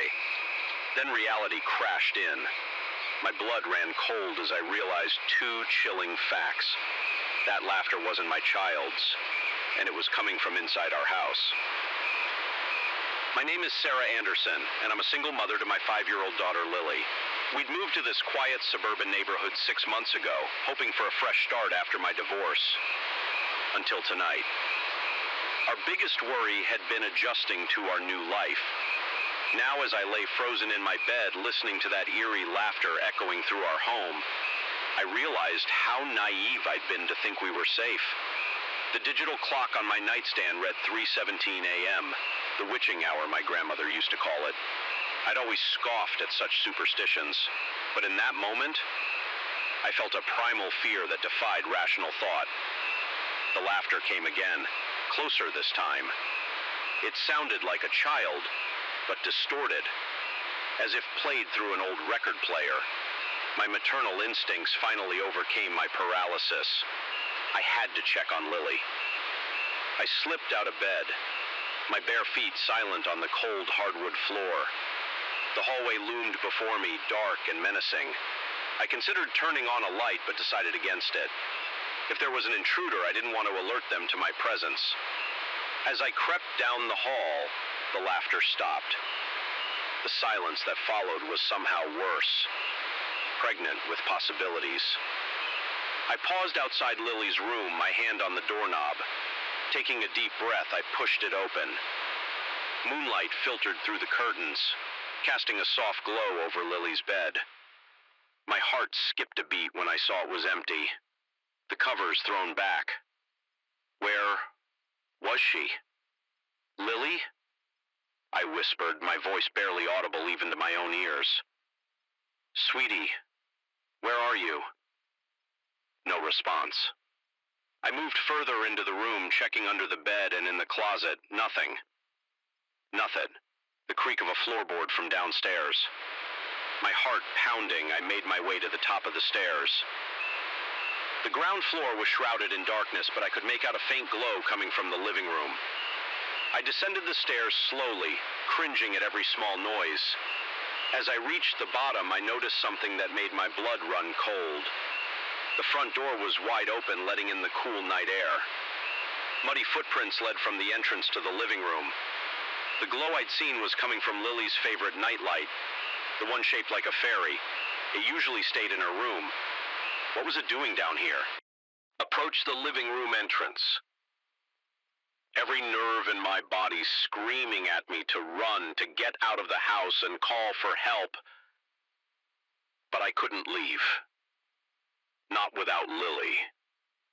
I peered around the corner and felt my heart stop. There, in the center of the room, sat Lily. She was cross-legged on the floor, her back to me, still wearing her favorite unicorn pajamas. Relief flooded through me for a moment, until I noticed she wasn't alone. Sitting across from her was something in the dim light I could only make out a vague shape. It seemed to be about Lily's size, but its proportions were all wrong. Its limbs were too long, its head too large and misshapen. They appeared to be playing some sort of game, moving small objects between them. As I watched, frozen in horror and disbelief, Lily giggled. It was her laugh, the one I'd heard from my bedroom. But it sounded wrong somehow, too old, too knowing for my little girl. The thing across from her made a sound, then a horrible parody of Lily's laugh. It was the sound that had woken me. I realized with dawning terror I must have made a noise, a gasp or a whinder, because suddenly both Lily and the thing turned to look at me. Lily's face was blank, her eyes unfocused as if she were sleepwalking. But the other? In the faint glow of the nightlight, I saw its face clearly for the first time. It was like a child's crude attempt at sculpting a human face from clay. The features were all there, eyes, nose, mouth, but they were wrong. The eyes were too large, solid black orbs that reflected the nightlight's glow. The nose was just two gaping holes, and its mouth was stretched in a wide, toothy grin that split its face almost in half. "Mommy?" Lily said, her voice flat and emotionless. "Come play with us." The thing nodded its massive head, bobbing unnaturally. Its grin impossibly grew even wider. "Yes, Mommy," it said in a perfect imitation of Lily's voice. "Come play." I stood there, paralyzed with fear, my mind unable to process what I was seeing. This couldn't be real. I had to be dreaming. But the cool air from the open door on my skin, the smell of wet earth from the muddy footprints, the soft glow of the nightlight, it was all too vivid, too present to be a dream. "Lily," I managed to choke out. "Come here, baby. Come to Mommy." Lily didn't move. She just stared at me with those blank eyes. The thing, however, began to rise. It unfolded itself, limbs stretching to impossible. Lights in the room blazed to life. I blinked against the sudden brightness, my eyes struggling to adjust. As my vision cleared, I saw Lily standing by the light switch, her hand still raised. She looked confused, as if she'd just woken up. "Mommy?" she said, her voice small and scared. "What's happening? Why are we downstairs?" I looked around frantically. The thing was gone. The muddy footprints, the open front door, all of it had vanished. It was as if the last few minutes had never happened. I rushed to Lily, scooping her up in my arms and holding her tight. She felt real, solid, her small body warm against mine. I breathed in the familiar scent of her hair, feeling tears of relief sting my eyes. "It's okay, baby," I murmured, as much to myself as to her. "Everything's okay. You were just sleepwalking." But even as I said it, I knew it wasn't true. The image of that thing with its distorted face and impossible grin was burned into my memory. The sound of its laugh, the feel of its cold, damp skin under my hands, It had all been too real. I carried Lily back up to her room, my eyes darting to every shadow, every dark corner. As I tucked her into bed, she looked up at me with wide, innocent eyes. "Mommy," she whispered, "who was that boy I was playing with?" A chill ran down my spine. "What boy, sweetie?" Lily yawned, her eyes already drooping with sleep. "The funny-looking boy. He said he wanted to be my friend. He said he'd come back to play again." I sat there, stroking her hair, until she fell asleep, my mind reeling. What had happened tonight? What was that thing? And why had it come for Lily? Most importantly, would it return? As the first light of dawn began to creep through the windows, I made a decision. We couldn't stay here. Whatever that thing was, it had found us once. It could find us again. I began to pack, throwing clothes and essentials into suitcases. We'd leave as soon as Lily woke up. I didn't know where we'd go, but anywhere had to be safer than here. As I zipped up the last suitcase, I caught a glimpse of movement in the mirror. For a split second, I saw it. That wide, unnatural grin. Those black eyes staring at me from the reflection. I spun around, my heart racing, but there was nothing there. I turned back to the mirror. My own pale, terrified face stared back at me. But as I watched my reflections, lips curled into a grin that was not my own. "See you soon, Mommy," it said in Lily voice. The mirror cracked, a spider web of fractures spreading from the center. I stumbled back, a scream caught in my throat. In that moment, I knew the truth. We could run, but it wouldn't matter. Whatever had in to be alone up here. My name is Rachel Chen, and I'm a 28-year-old marketing executive at Pinnacle Advertising. I'd been burning the midnight oil trying to finish a crucial presentation for a new client. It wasn't unusual for me to be the last one in the office, but tonight felt different. The silence of the empty building had been comforting, right up until that elevator dinged. I glanced at my watch. 11:47 p.m. The cleaning crew had left hours ago, and security did their rounds on the hour. No one should be coming up now. For a moment, I considered calling out, asking who was there, but something stopped me. An instinct, buried deep in my lizard brain, told me to stay quiet, to hide. I slowly stood up, trying not to let my chair creak. The open-plan office suddenly felt exposed. I needed to find a better vantage point, somewhere I could see without being seen. As quietly as I could, I made my way to the break room.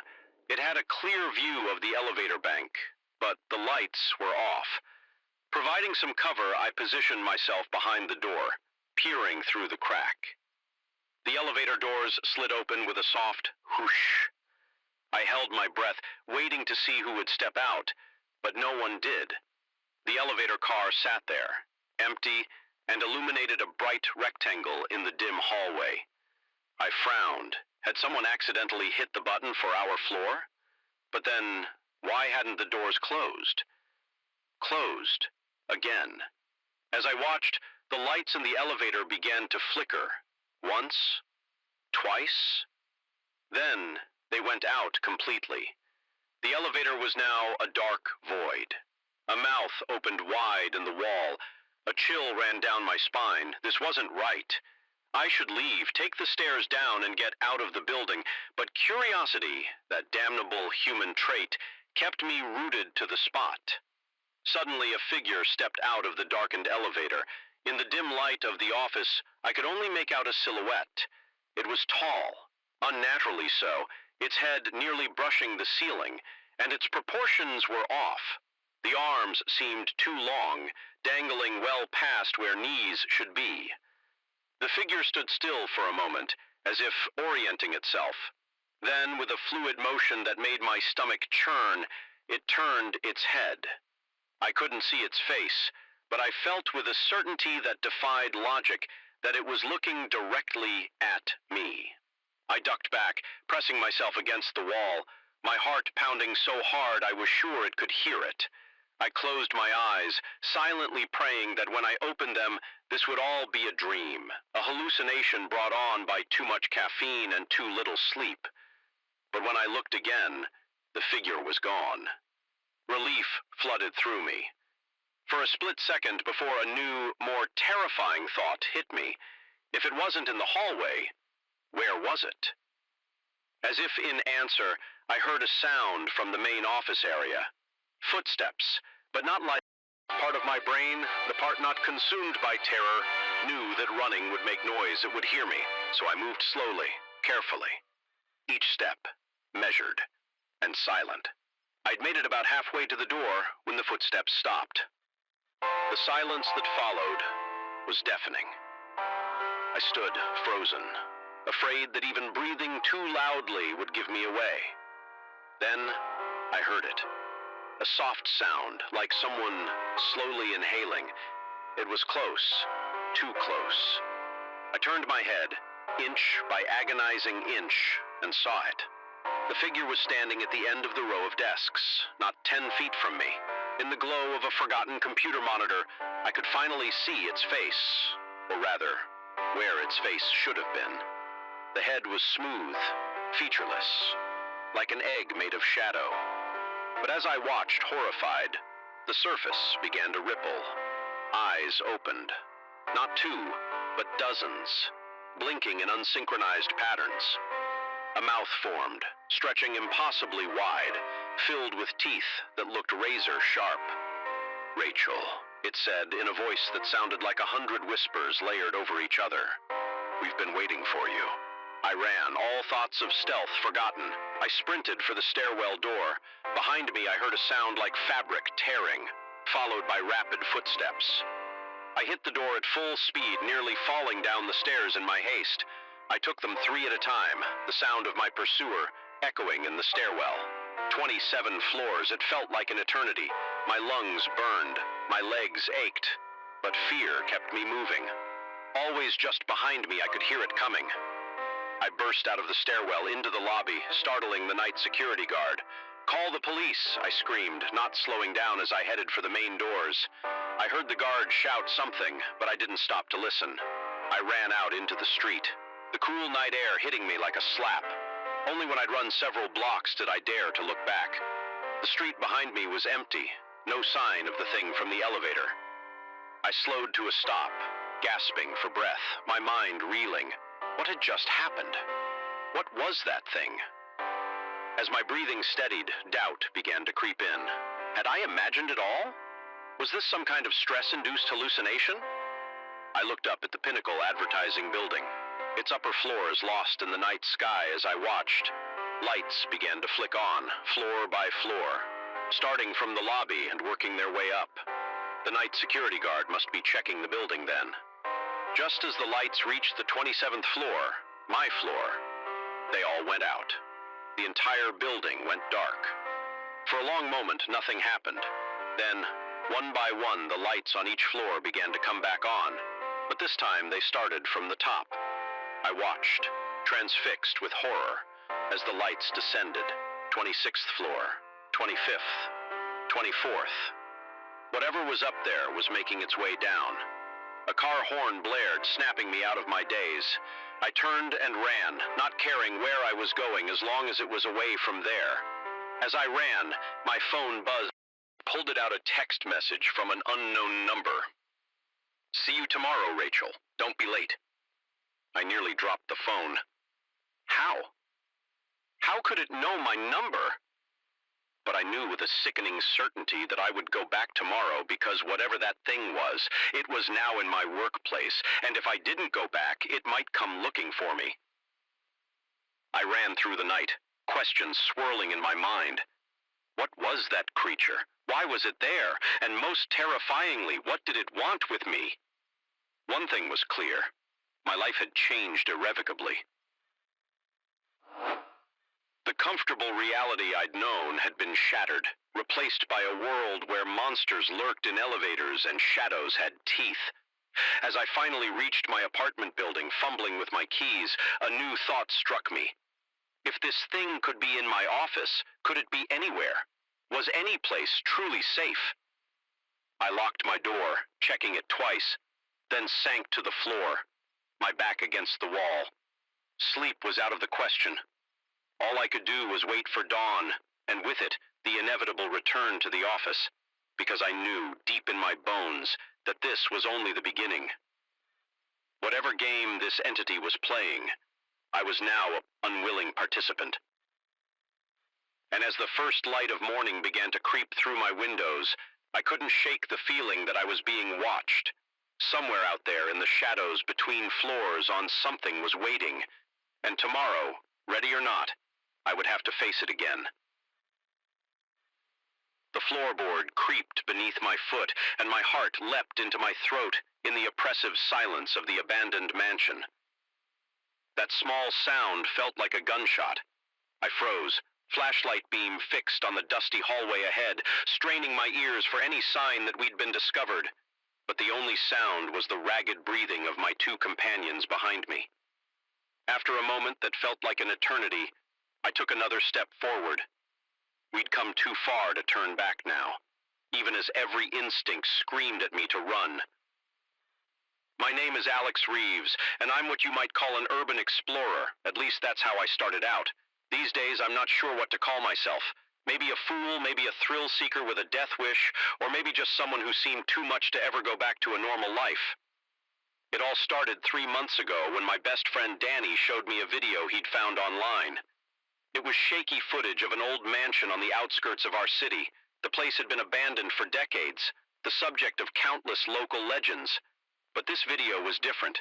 It showed lights moving in the windows, shadows that didn't match any sourcing, and at the very end, just for a split second, a face in one of the upper windows, a face that wasn't human.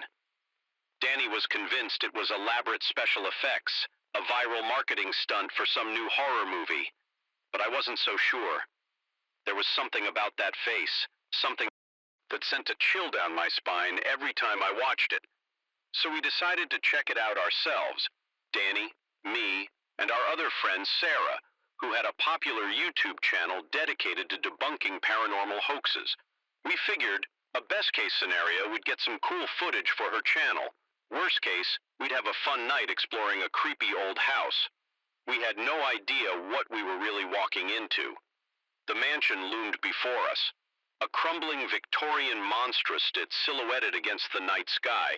Even from the outside, it was clear this place had once been grand. Now, with its peeling paint and boarded-up windows, it looked like something out of a nightmare. "Last chance to back out," Sarah whispered, her camera already rolling. Danny grinned, but I could see the nervousness in his eyes. "No way. We came here for answers, and we're going to get them," I nodded, trying to ignore the knot of dread in my stomach. "Let's do this." Getting inside was easier than we expected.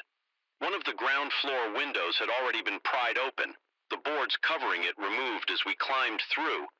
The musty smell of decay hit us like a wall. "God, it reeks in here," Danny muttered, pulling his shirt up over his nose. Sarah swept her camera around the room. "Looks like we're not the first ones to come snooping." She was right. The floor was covered in footprints clearly visible in the thick layer of dust. But something about them seemed off. Some were normal shoe prints, but others looked like no footprint I'd ever seen before. We made our way deeper into the house, our flashlight beams cutting through the darkness. Every room told a story of faded grandeur and long abandonment. Moth-eaten curtains, furniture covered in sheets, paintings on the walls so coated in grime their subjects were unrecognizable. But there were other things too. Things that didn't fit in one room. We found a circle of candles, the wax still soft as if they'd been lit recently. In another, strange symbols were carved into the floorboards, their edges fresh and clean against the weathered wood.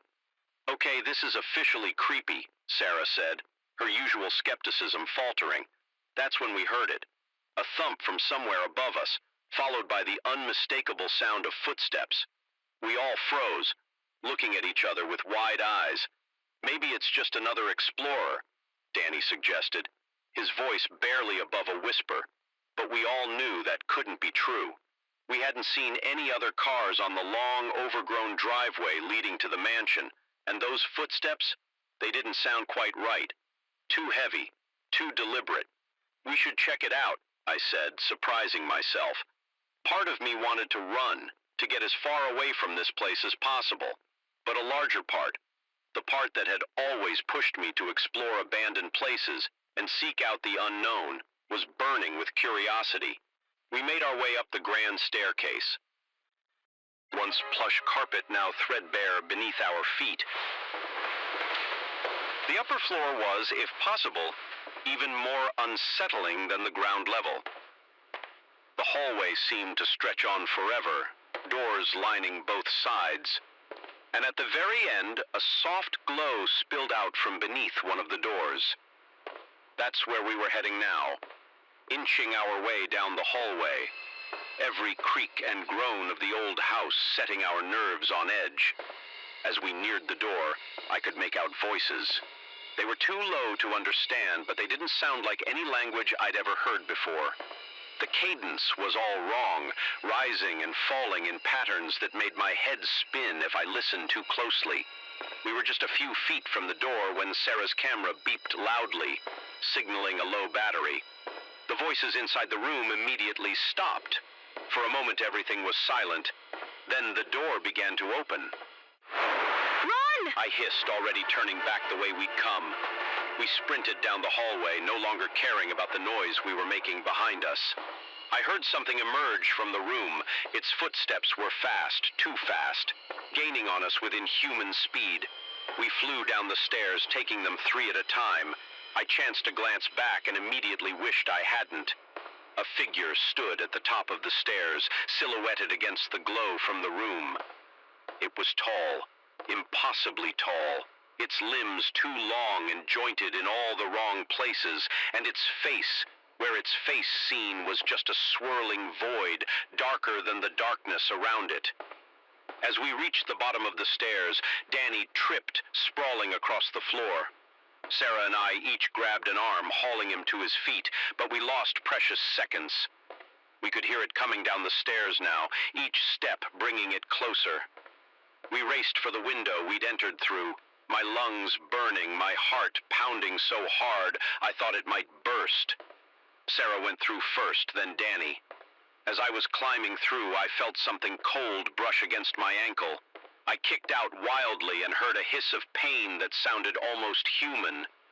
Then I was through, tumbling onto the overgrown lawn.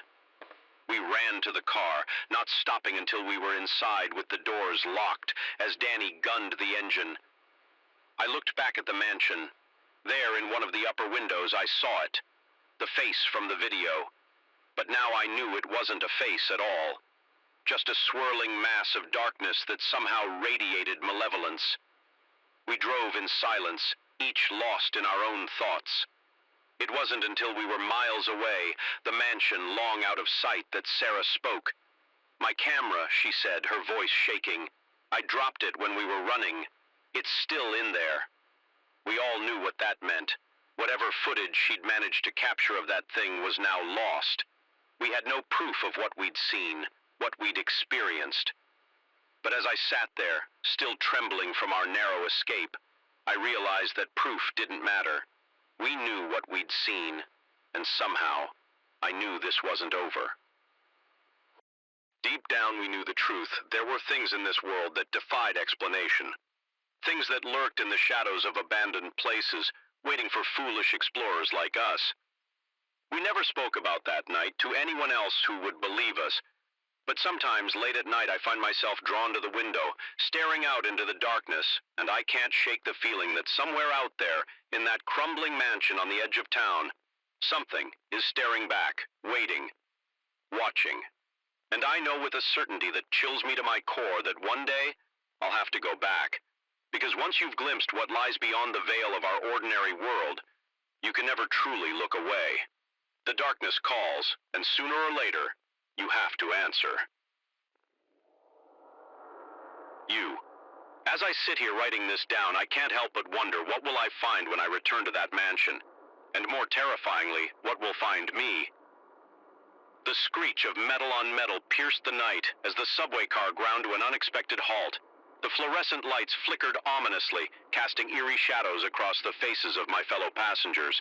As I looked around the nearly empty car, a chill ran right down my spine. The stranger, who had been following me all week, was here. His dark eyes locked on mine, and we were trapped underground with no way out. My name is Mia Chen, and until a week ago, I was just another face in the crowd of New York City. A 28-year-old graphic designer, I'd moved here from a small Midwest town chasing big dreams. Now, as I sat frozen in my seat, I wondered if those dreams would be the death of me. It had started last Tuesday. I was on my usual morning commute, lost in thought about an upcoming project deadline. As I exited the subway at my stop, I felt eyes on me. You develop a sixth sense for that sort of thing in the city. I glanced around and caught sight of a man staring at me intently. He was unremarkable in appearance, average height, dark hair, nondescript clothing, but something about his gaze made my skin crawl. I shrugged it off, chalking it up to the usual weirdness of city life, but the next morning he was there again, and the next, always on my train, always watching me. I tried varying my route, leaving at different times. It didn't matter. He was always there, a constant shadow in my peripheral vision. I never saw him outside the subway, but every time I entered a station, my heart would race until I spotted him. It was like some twisted game of hide and seek, where I was always found. I'd considered going to the police, but what would I say? That a man was riding the same public transportation as me? That he looked at me? I had no proof he'd done anything.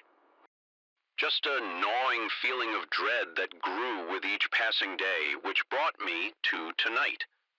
I'd stayed late at work, hoping to avoid my usual train. As I'd entered the nearly empty subway car, my heart had sunk.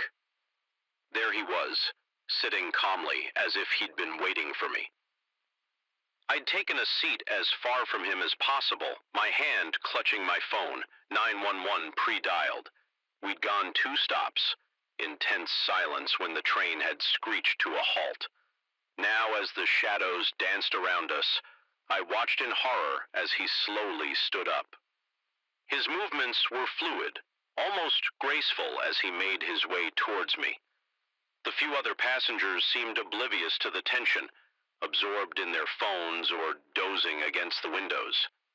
"Hello, Mia," he said, his voice surprisingly soft. "I think it's time we talked." My breath caught in my throat. How did he know my name? I hadn't spoken to him, hadn't even acknowledged his existence all week. "And who are you?" I managed to croak out, my finger hovering over the call button on my phone. "What do you want from me?" He smiled, but it didn't reach his eyes.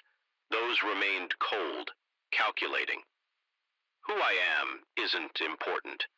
What's important is who you are, Mia, or rather who you're going to become. A hysterical laugh bubbled up in my throat. This couldn't be happening. Any moment now, I'd wake up in my bed. This whole week, nothing but a bad dream.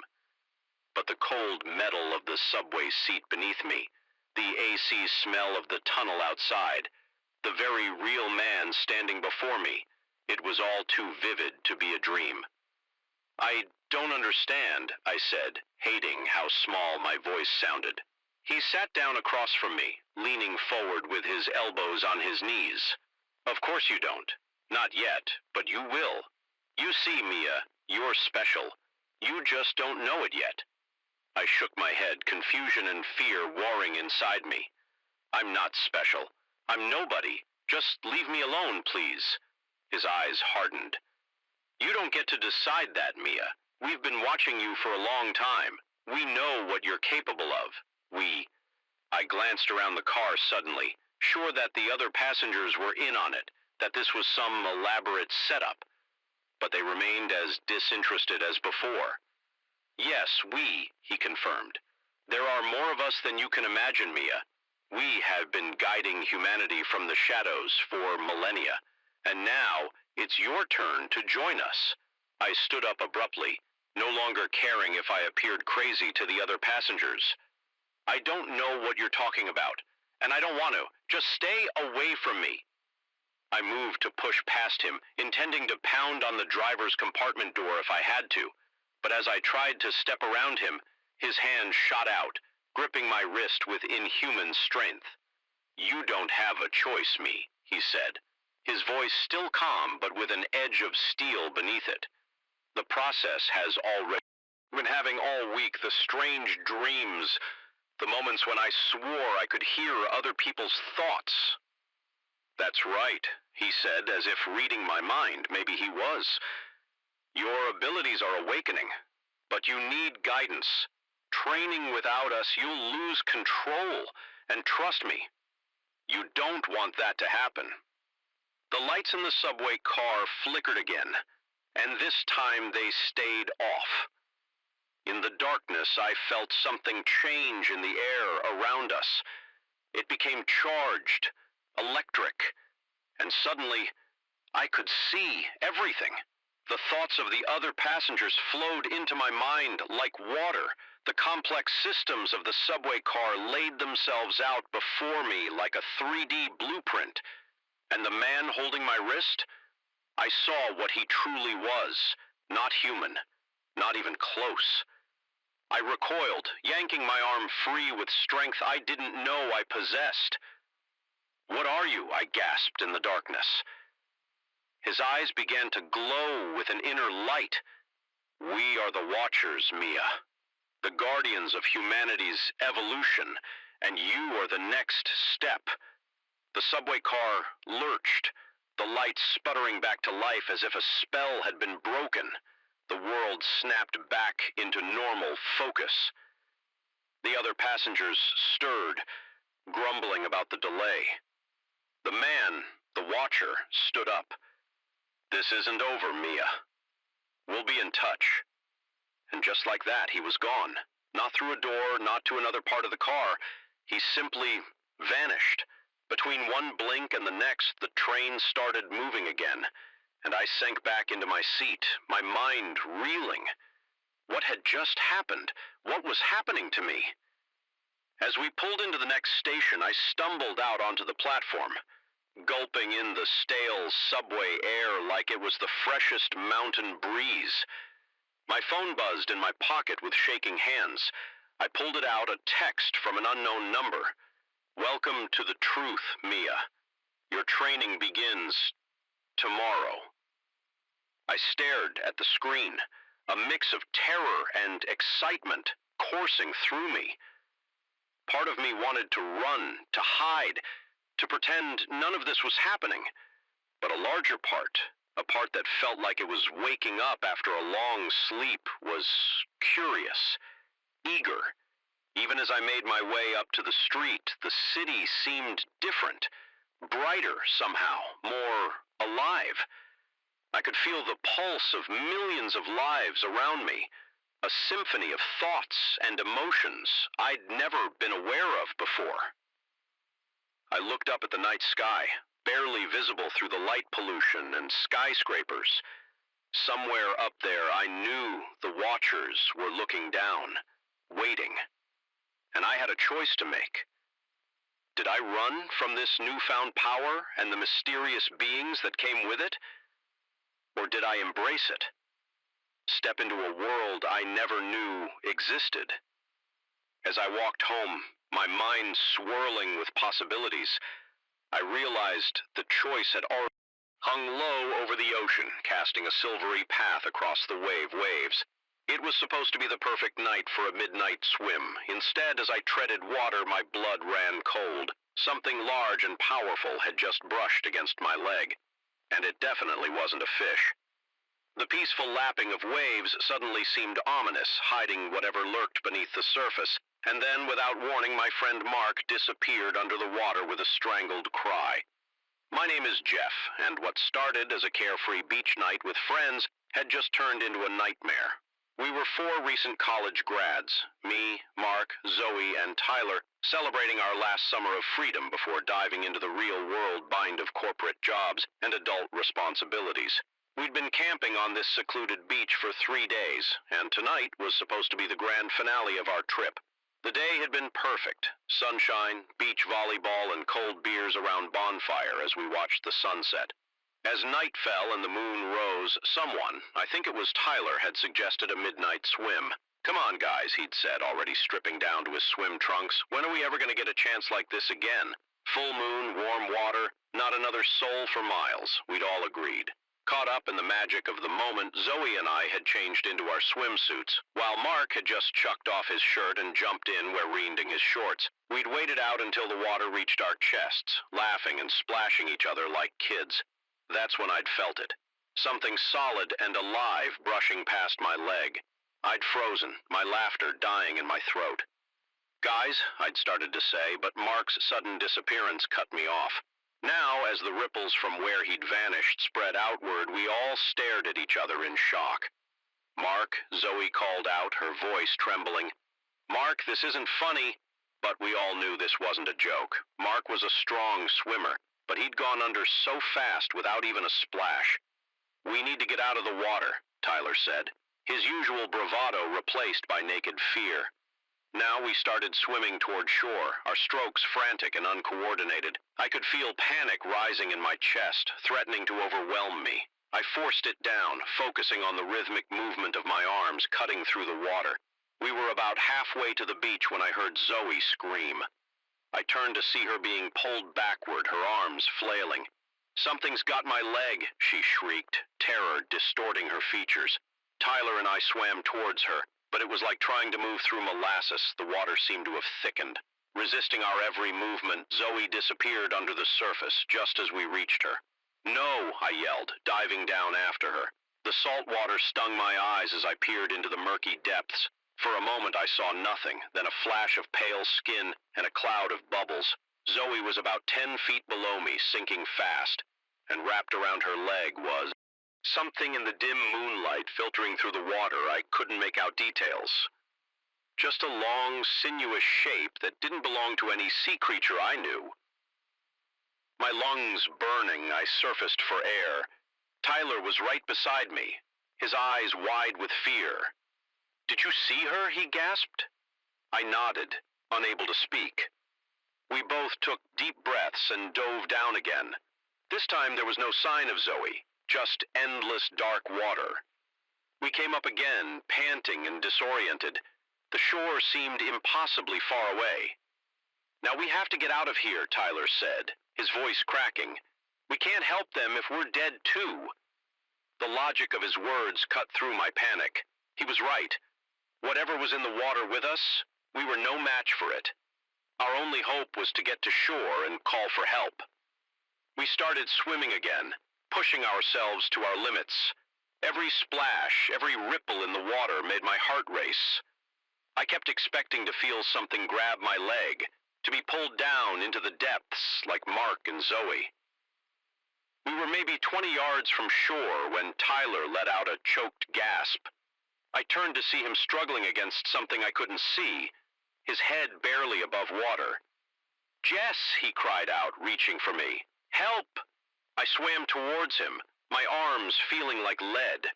Just as I reached him, his eyes went wide with terror. He opened his mouth to scream, but only a gurgle came out as he was yanked beneath the waves. I froze, treading water, my breath coming in short, panicked gasps. I was alone now. Whatever was in the water had taken my friends, and I was next. The rational part of my brain knew I needed to swim to get to shore, but fear had paralyzed me. I couldn't move, couldn't think. I just floated there, waiting for the inevitable. That's when I saw it. A dark shape moving through the water towards me, just beneath the surface. It was massive, easily twice the size of a person. As it got closer, I could make out more details. It wasn't one creature, but many, a writhing mass of tentacles or tendrils all moving in unison. I'd like to say I faced my fate bravely, that I went down fighting. But the truth is, I panicked. I thrashed in the water, trying desperately to get away from the approaching horror, but it was like trying to run in a nightmare. No matter how hard I swam, I didn't seem to move. The mass was right beneath me now. I could feel the water churning around my legs as tendrils began to wrap around them. They were cold, impossibly strong, and covered in some kind of slime that made my skin crawl. I took one last desperate gulp of air as I was pulled under. The silence of the underwater world enveloped me, broken only by the pounding of my heart in my ears. I opened my eyes, stinging from the salt water, and found myself face to face with something. It was like nothing I'd ever seen before, nothing I could have even imagined. A central mass, dozens of eyes, all different sizes, all focused on me as I stared into those alien eyes, my lungs screaming for air. Something impossible happened. I heard a voice in my head. "Do not be afraid," it said. The words not so much heard as felt. "You are chosen." The tendrils around my legs loosened, and suddenly I was being propelled upwards. I broke the surface with a gasp, gulping in air like I'd never tasted it before. To my shock, I wasn't alone. Mark, Zoe, and Tyler were there too, all looking as bewildered and terrified as I felt. What happened?" Mark stuttered, his eyes wild. "I thought I was dead." Before anyone could answer, the water around us began to glow. The creature, if that's what it was, rose partially out of the water. In the moonlight, I could see it clearly now. It was beautiful. In another worldly way, its skin shimmering with patterns of light that seemed to convey emotions, thoughts. "You have been chosen," the voice in our head said again. "Witnesses to the depths. Messengers to the surface." "Witnesses to what?" Zoe asked, her voice barely a whisper. In response, the creature's lights pulsed, and suddenly our minds were filled with images. Vast underwater cities, civilizations that had risen and fallen while humanity was still learning to make fire, knowledge and technology beyond our wildest dreams. "We have watched your kind for millennia," the voice continued. "Now it is time for contact. You will be our ambassadors." As quickly as it had appeared, the creature sank back into the depths. We found ourselves being gently pushed towards the shore by unseen currents. We stumbled onto the beach, our minds reeling from what we'd experienced. As the adrenaline wore off, we all began to shiver, the night air cool on our wet skin. Did that really just happen?" Tyler asked, his voice shaky. We all looked at each other, then back at the now calm ocean. The moon's reflection was undisturbed, as if nothing out of the ordinary had occurred. But we knew we had seen things that would change the world. And now, we had a message to deliver. As we huddled together on the sand, trying to process what had happened, I couldn't help but laugh. We'd come on this trip looking for one last adventure before entering the adult world. Well, we'd certainly found it. Our lives would never be the same. And somewhere out there, beneath the waves, an ancient civilization was waiting for us to tell their story, waiting for the world to finally know the truth about what lurks in the depths of our oceans. Our midnight swim had turned into the beginning of humanity's greatest adventure, and we were the ones chosen to lead the way. The heart monitor's steady beep was the only sound in the otherwise silent hospital ward. I checked my watch. 2:37 a.m. Just a few more hours until my shift ended. That's when I saw her. A patient, standing at the end of the hallway. I've been a night nurse at Mercy General Hospital for 5 years. I thought I'd seen it all. Coding patients, full moon craziness, even the occasional escaped patient from the psych ward. But nothing could have prepared me for what happened that night. It had started as a typical shift. I'd done my rounds, checked on my patients, and settled in at the nurse's station with a cup of lukewarm coffee. The 3 North Ward was unusually quiet, with only 3 patients, all stable and sleeping peacefully. I was catching up on charting when I first noticed something odd. The air felt different, heavier somehow, charged with a kind of static electricity that made the hair on my arms stand up. I looked around wondering if a storm was rolling in, but the windows showed only clear, star-filled skies. That's when I saw her for the first time. Just a glimpse, out of the corner of my eye, a figure in a pale gown at the far end of the hallway. I turned to look directly, but she was gone. I shook my head, blaming it on too little sleep and too much caffeine, but a nagging feeling in the pit of my stomach told me something wasn't right. I decided to do another round just to ease my mind as I walked past the rooms. I peeked in on each patient. Mr. Johnson in 301 snoring softly. Mrs. Patel in 302, her oxygen machine humming steadily. And in 303, I froze. The bed was empty, sheets disturbed, as if someone had just gotten up. My heart raced as I checked the bathroom. Empty. I rushed back to the nurse's station, ready to call a code yellow for a missing patient. But as I reached for the phone, I saw her again. She was standing at the junction where our ward met the closed wing. Her back to me. Long, dark hair fell past her shoulders, and her thin frame was silhouetted against the darkness beyond. "Excuse me," I called out, my voice echoing in the empty hallway. "You shouldn't be out of bed. Let me help you back to your room." She didn't respond, didn't move, just stood there, perfectly still.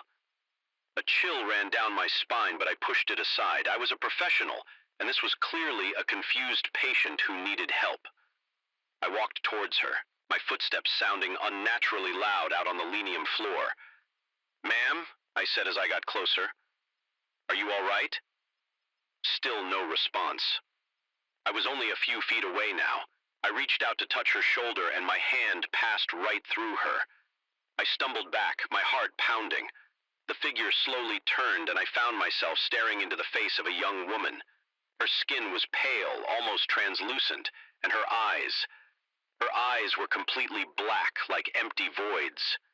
She opened her mouth as if to speak, but instead of words, a low, haunting moan emerged. The lights in the hallway flickered, and I felt a wave of cold wash over me. I ran. I'm not proud of it, but in that moment, all my training, all my experience went out the window. I ran back to the nurse's station, my breath coming in short gasps. I grabbed the phone, my fingers shaking as I dial. "Security, this is Nurse Chen on 3 North, I said as soon as they picked up. "I need assistance immediately. There's an intruder on the floor." "Intruder?" the security guard asked, sounding skeptical. "Are you sure it's not just a patient out of bed?" "No," I insisted. "This is something else. Please just get up here." I hung up and turned back to the hallway, half-half expecting to see the ghostly woman right behind me, but the corridor was empty. The oppressive atmosphere remained, though. Like the air before a thunderstorm, I forced myself to take deep breaths, trying to calm my racing heart. There had to be a logical explanation for what I'd seen. Maybe I was more tired than I realized. Maybe someone was playing an elaborate prank. But deep down I knew what I'd seen wasn't natural, wasn't human. The elevator dinged and 2 security guards stepped out. I quickly filled them in on what had happened, leaving out the part about my hand passing through the figure. Even in my shaken state, I knew how that would sound. "All right," the older guard said, looking concerned. "We'll do a sweep of the floor. You stay here at the station. If you see anything at all, you call us immediately." I nodded, grateful for their presence as they moved down the hallway, their flashlights cutting through the shadows. I felt some of my fear subside. Whatever was going on, I wasn't alone anymore. But as the minutes ticked by, my unease grew. The guards had been gone too long. The floor wasn't that big. They should have been back by now. I was about to call them on the radio when the lights went out. All of them at once. Even the emergency lights failed to kick in. The only illumination came from the faint glow of the computer screens at the nurse's station. In the sudden darkness, I heard it. Footsteps. Coming from the direction of the closed wing, but they didn't sound like the heavy tread of the security guards. These were lighter, almost ethereal. I fumbled for my phone, turning on its flashlight. The beam seemed pitifully small against the encompassing darkness. I swept it down the hallway and felt my blood turn to ice. She was there, the ghostly woman. But she wasn't alone. Behind her I could make out other figures, dozens of them, all in hospital gowns, all with those same black, empty eyes. They began to move towards me, their movements jerky and unnatural. I backed away, my mind screaming at me to run, but my body refusing to move. As they got closer, I began to recognize some of them. Mr. Cooper, who had died of a heart attack last month, Mrs. Sanchez, a cancer patient we'd lost just last week, and at the front, my breath caught in my throat. It was Dr. Patel, my mentor, who had passed away years ago. They surrounded me, their cold presence making it hard to breathe. I closed my eyes, certain that this was the end, but then I felt a hand on my shoulder, a warm hand. I opened my eyes to see Dr. Patel, not the ghostly version, but as I remembered him in life. He smiled at me, his eyes kind. "It's all right, Sarah," he said, his voice echoing as if from a great distance. "We're not here to harm you." What's happening?" I managed to ask, my voice barely above a whisper. "A thinning of the veil," he replied. "Once a year on this night, the boundary between our world and yours weakens. We can cross over just for a little while." "But why?" I asked, looking around at the sea of familiar faces. "Why come back?" A sad smile crossed Dr. Patel's face. "Some of us have unfinished business. Some just want to see their loved ones one last time. And some," he paused, looking at me intently, "some come to deliver a message." He leaned in close, whispering words that would change my life forever. As he spoke, the other spirits began to fade, the darkness receding. By the time he finished, I was alone again in the hallway, the lights flickering back to life. I stood there, stunned, as the reality of what had just happened washed over me. The elevator dinged, and the security guard stepped out, looking confused. "Did you call us?" one asked. "We got a call, but when we came up here earlier, everything seemed fine." I opened my mouth to explain, then closed it again. How could I possibly describe what I just experienced? "False alarm," I heard myself saying. "Everything's fine now." As they left, I sank into the chair at the nurse's station, my mind reeling. I knew that come morning, I'd have to make some difficult decisions. The message Dr. Patel had given me, it wasn't something I could ignore. But for now, as the first light of dawn began to creep through the windows, I allowed myself a moment to simply breathe, to exist in a world that had suddenly become much larger, much stranger, and infinitely more wondrous than I'd ever imagined. The night shift would never be the same again, and neither would I.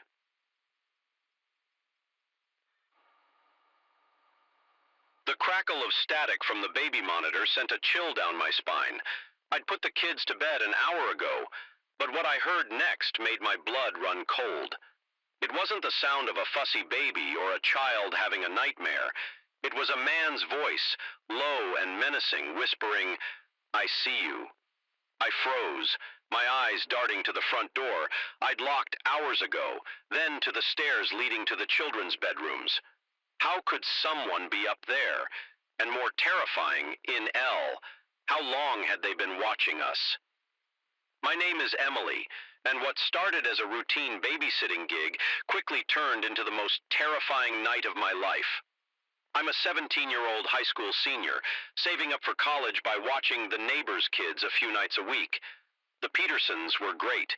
They had adorable children, Mia 5 and Ethan 2, and they always paid well. I'd been sitting for them for almost a year, and nothing out of the ordinary had ever happened until tonight. It had been a normal evening.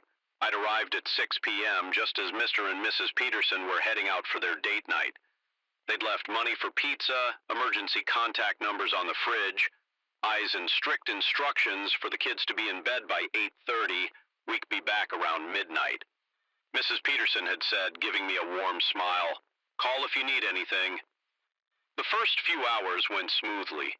We had pizza, played some board games, and I managed to get both kids bathed and in bed right on schedule.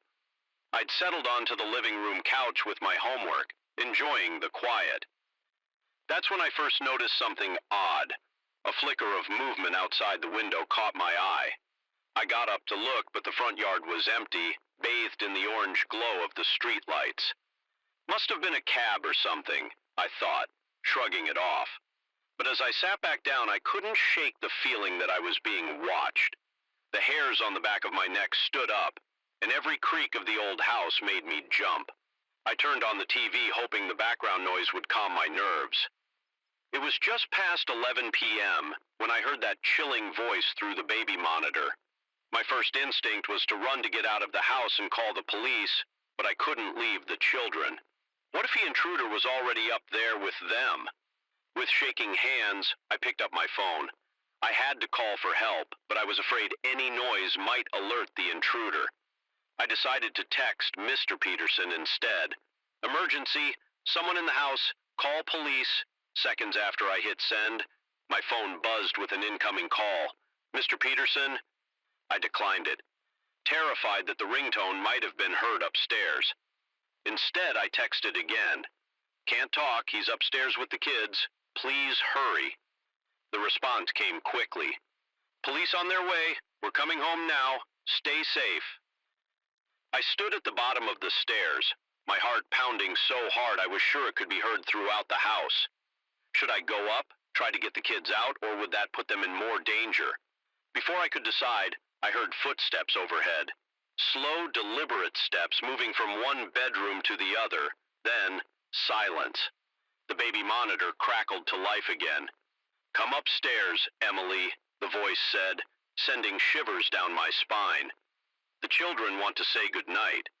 Panic threatened to overwhelm me. How did he know my name? What had he done to Mia and Ethan?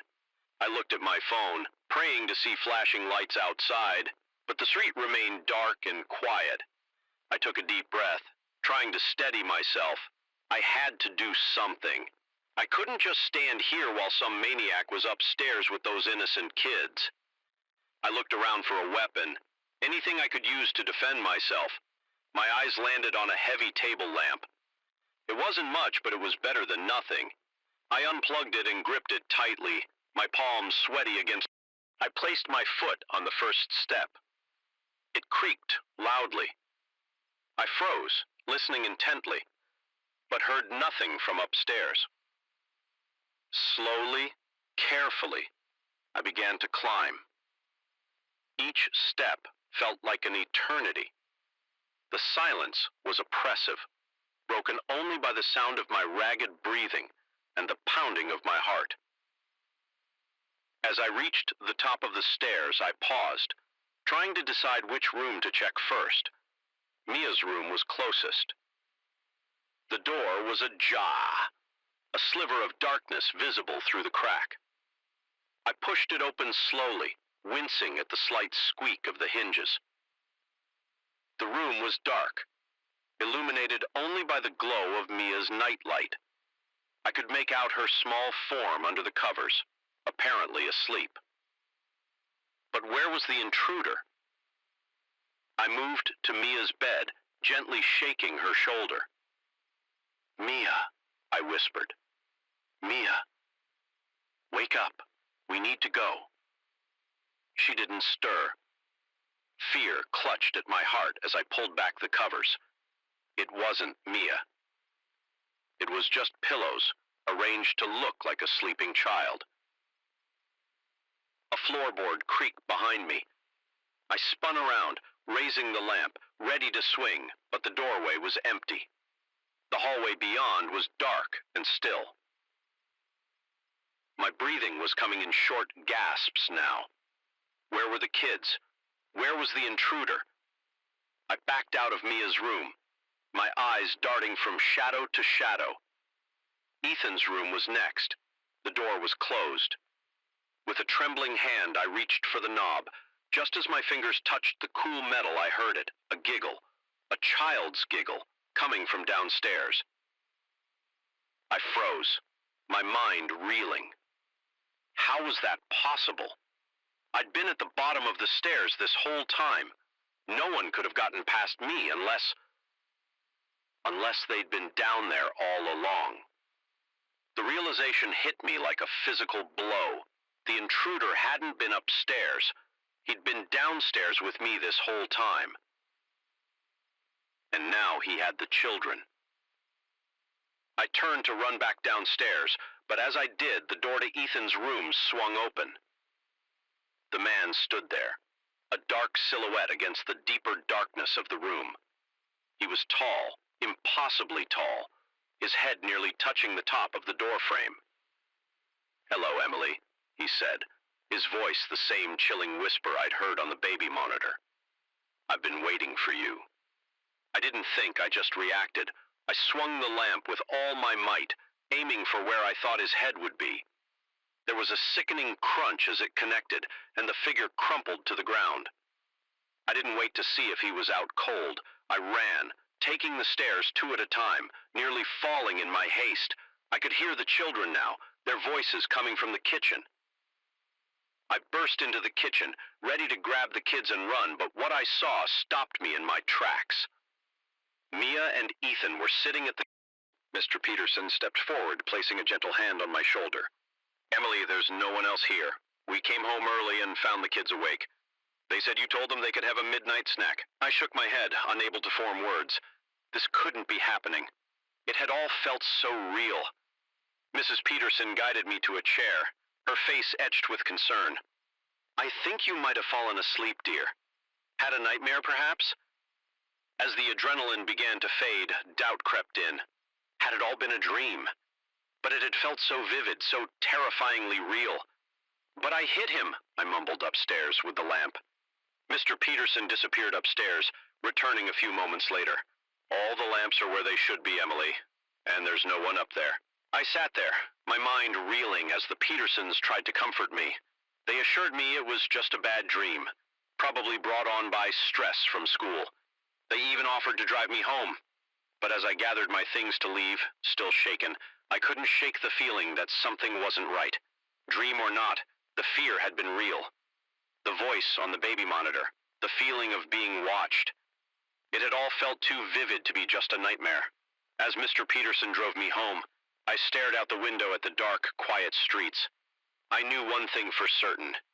I would never baby say. Wait, what was that? In the rearview mirror, just for a second, I thought I saw a figure in the back seat, grinning at me with too many teeth. But when I turned to look, there was nothing there. Just my imagination. It had to be. Right. The shimmering heat haze on the horizon morphed into a human shape, and my heart skipped a beat. A lone figure stood on the empty road ahead, thumb outstretched as we sped past. I caught a glimpse of a weary face and desperate eyes.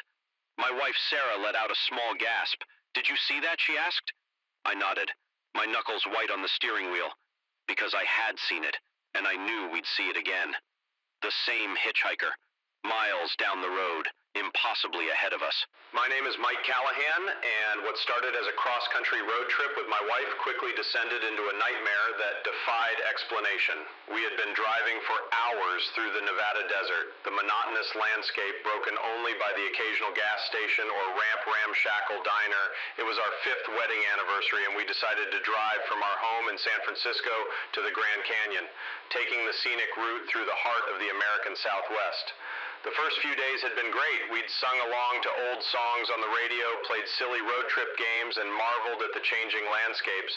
But as we entered the vast emptiness of the Nevada desert, something changed. The air felt heavier, the silence more river. Even the radio seemed affected, picking up nothing but static no matter how much I fiddled with it. The dial we first saw the hitchhiker, about an hour into the Nevada stretch, he appeared suddenly as if materializing out of the haze.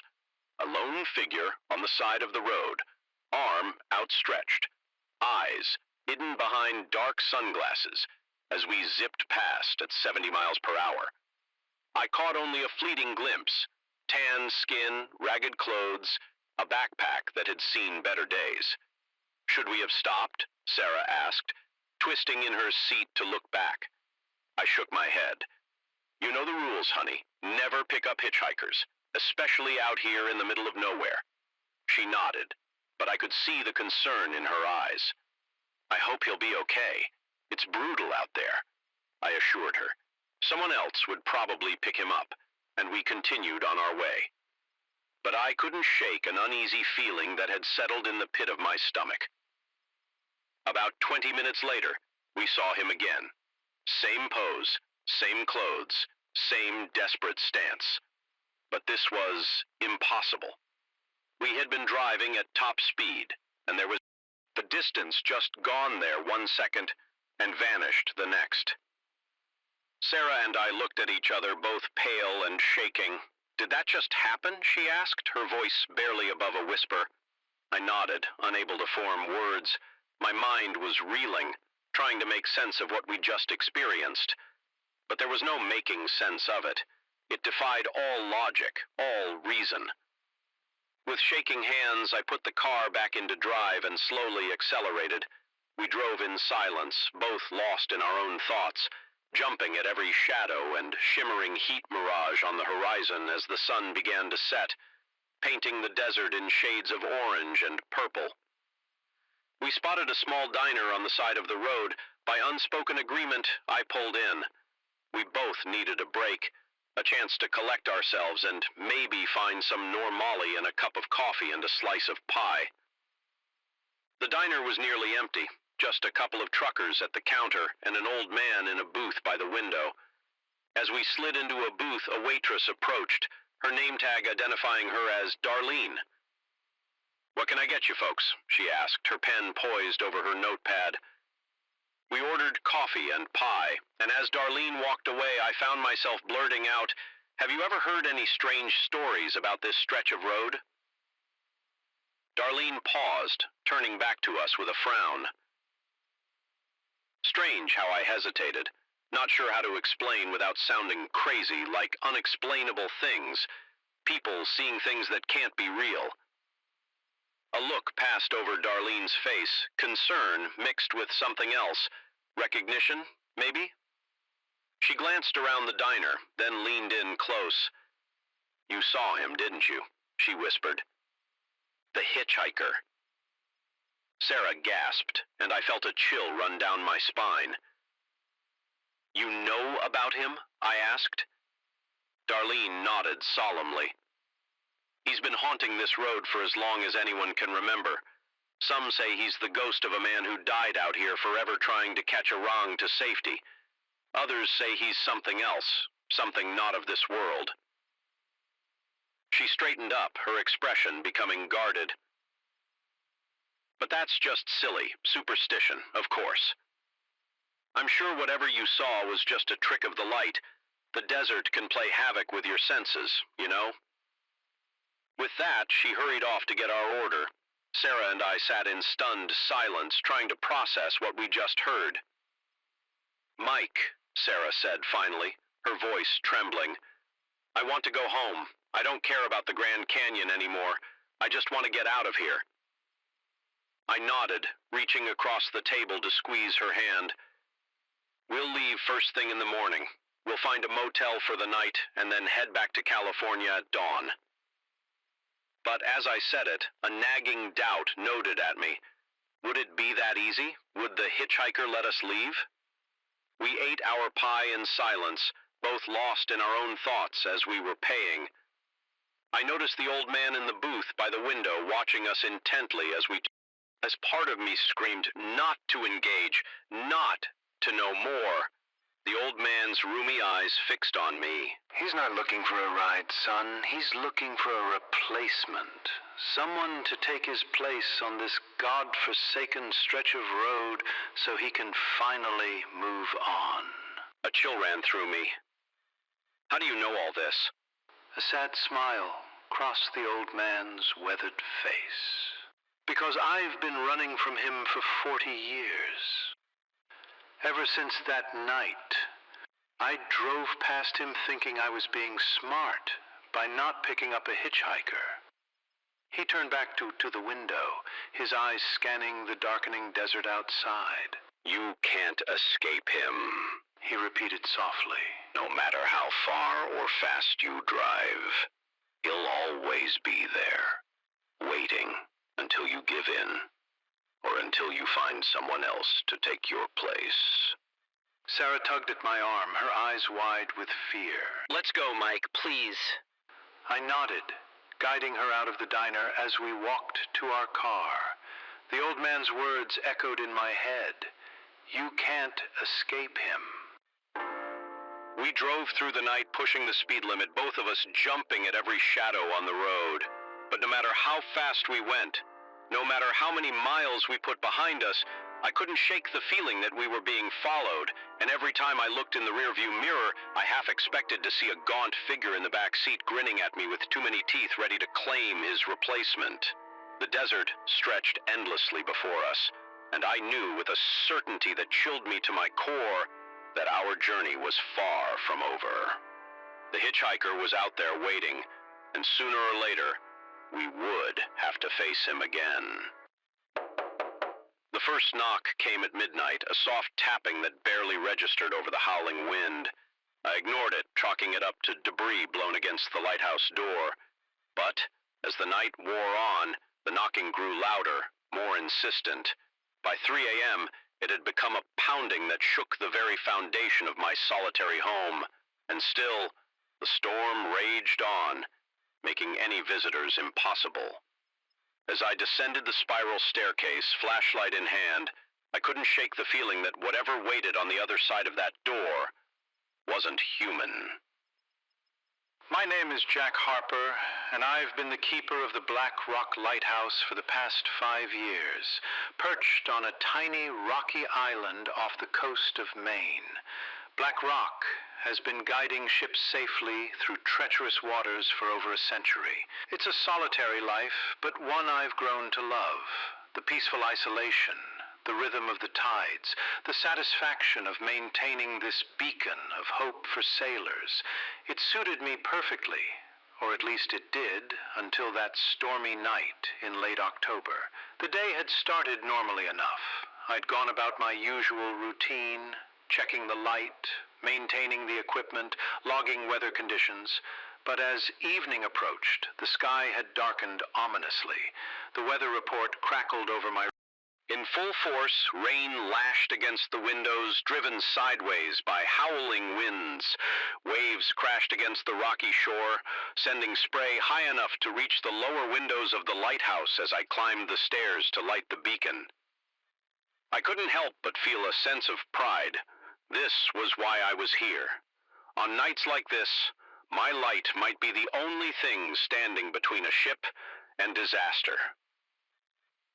I settled in for a long night, brewing a pot of strong coffee and pulling out a well-worn paperback. The storm provided a constant backdrop of sound: wind, rain, crashing waves. It was almost soothing in its intensity. That's when I heard it. A knock at the door. At first, I thought I'd imagined it. Who could possibly be out there in this weather? The island was uninhabited save for me, and the nearest shore was miles away. I returned to my book, but a few minutes later I heard it again. 3 distinct knocks, barely audible over the storm. I set my book down, listening intently for several long moments. There was nothing but the sound of the storm. Then, just as I was about to convince myself I'd imagined it, the knocking came again, louder this time. A chill ran down my spine. This wasn't possible. No one could have made it to the island in this weather. And even if they had, they'd have radioed ahead. I always kept my radio on, especially during storms. I tried to rationalize it. Maybe some debris had blown against the door, or perhaps some part of the lighthouse was coming loose in the wind. But as the night wore on, the knocking became more frequent, more insistent.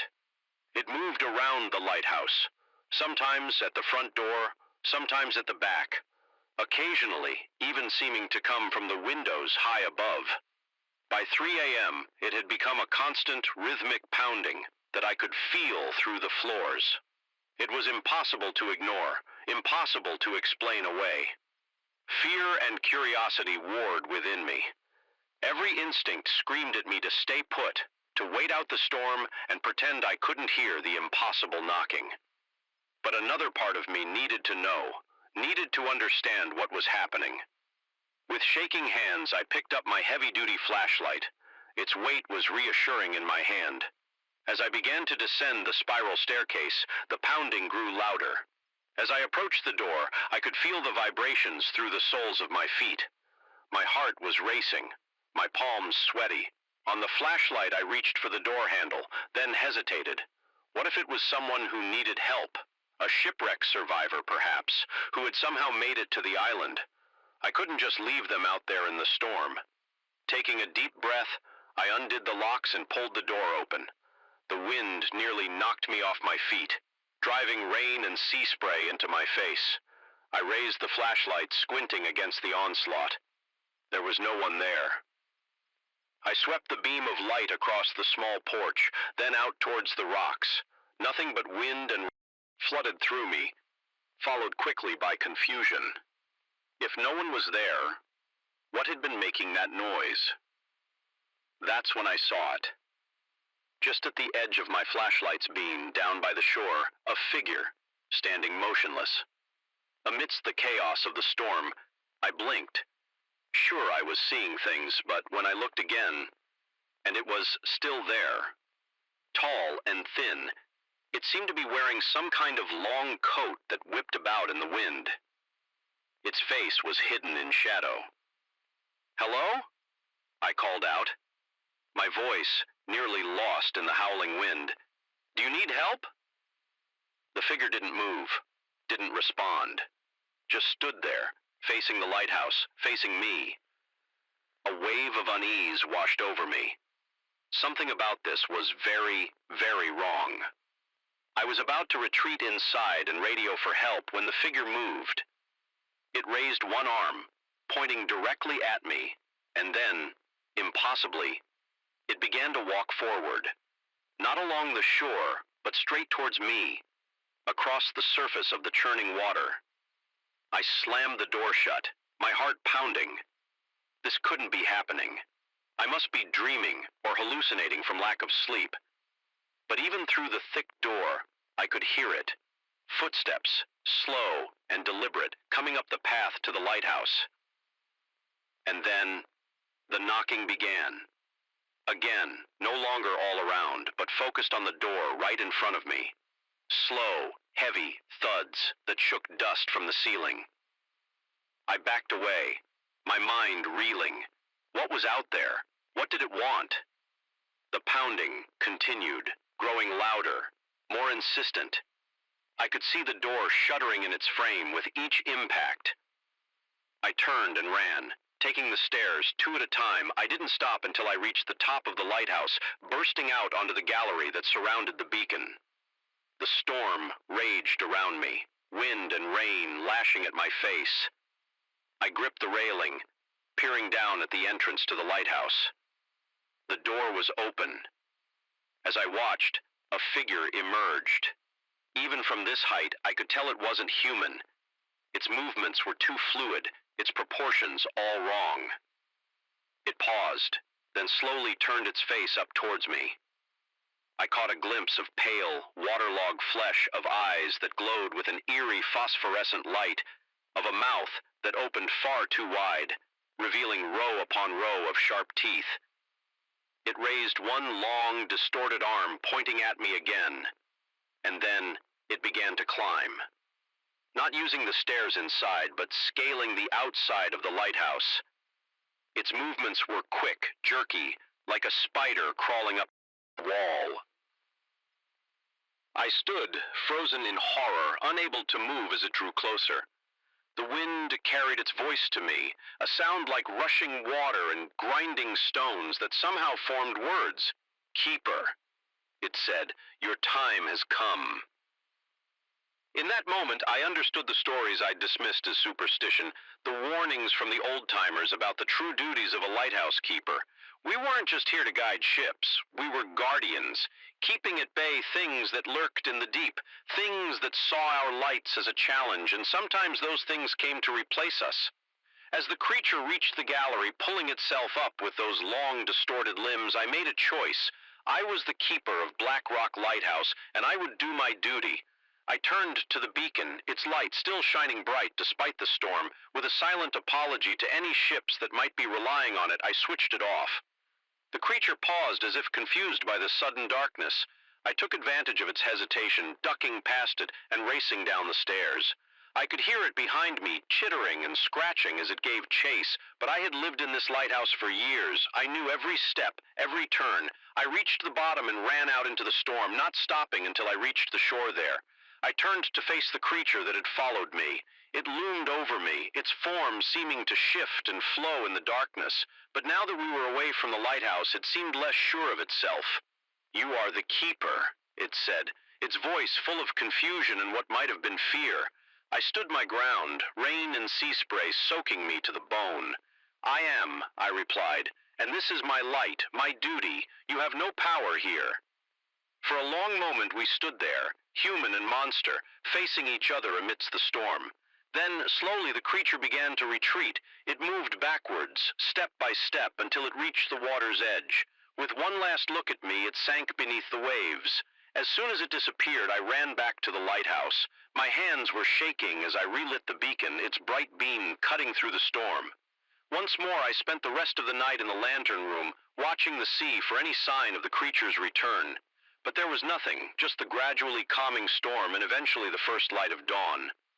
As I sit here now, writing this in my log, I'm still not sure I believe what happened. Perhaps it was all a dream, a hallucination brought on by stress and isolation.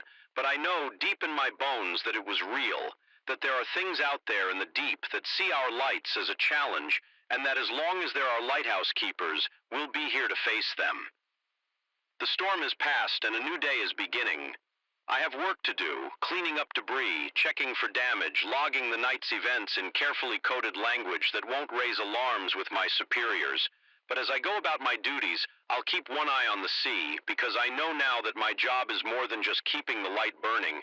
I'm the keeper of Black Rock Lighthouse, and I'll be ready when the deep. Knocking comes again. The crunch of leaves under my boots echoed through the eerily silent forest. I've been a ranger here for 15 years, but I'd never seen the woods so still, so empty. No bird song, no scurrying of small animals. Not even the buzz of insects. Just an impressive silence that seemed to swallow every sound. As I pushed deeper into the heart of the forest, I couldn't shake the feeling that I was walking into a trap, one that had been waiting for me for a very long time. My name is Sarah Connor, and I've dedicated my life to protecting the Whispering Pines National Forest. At 38, I thought I'd seen it all. Wildfires, lost hikers, the occasional poacher, but nothing could have prepared me for what I discovered that crisp autumn morning. It started with reports from hikers about strange markings on trees.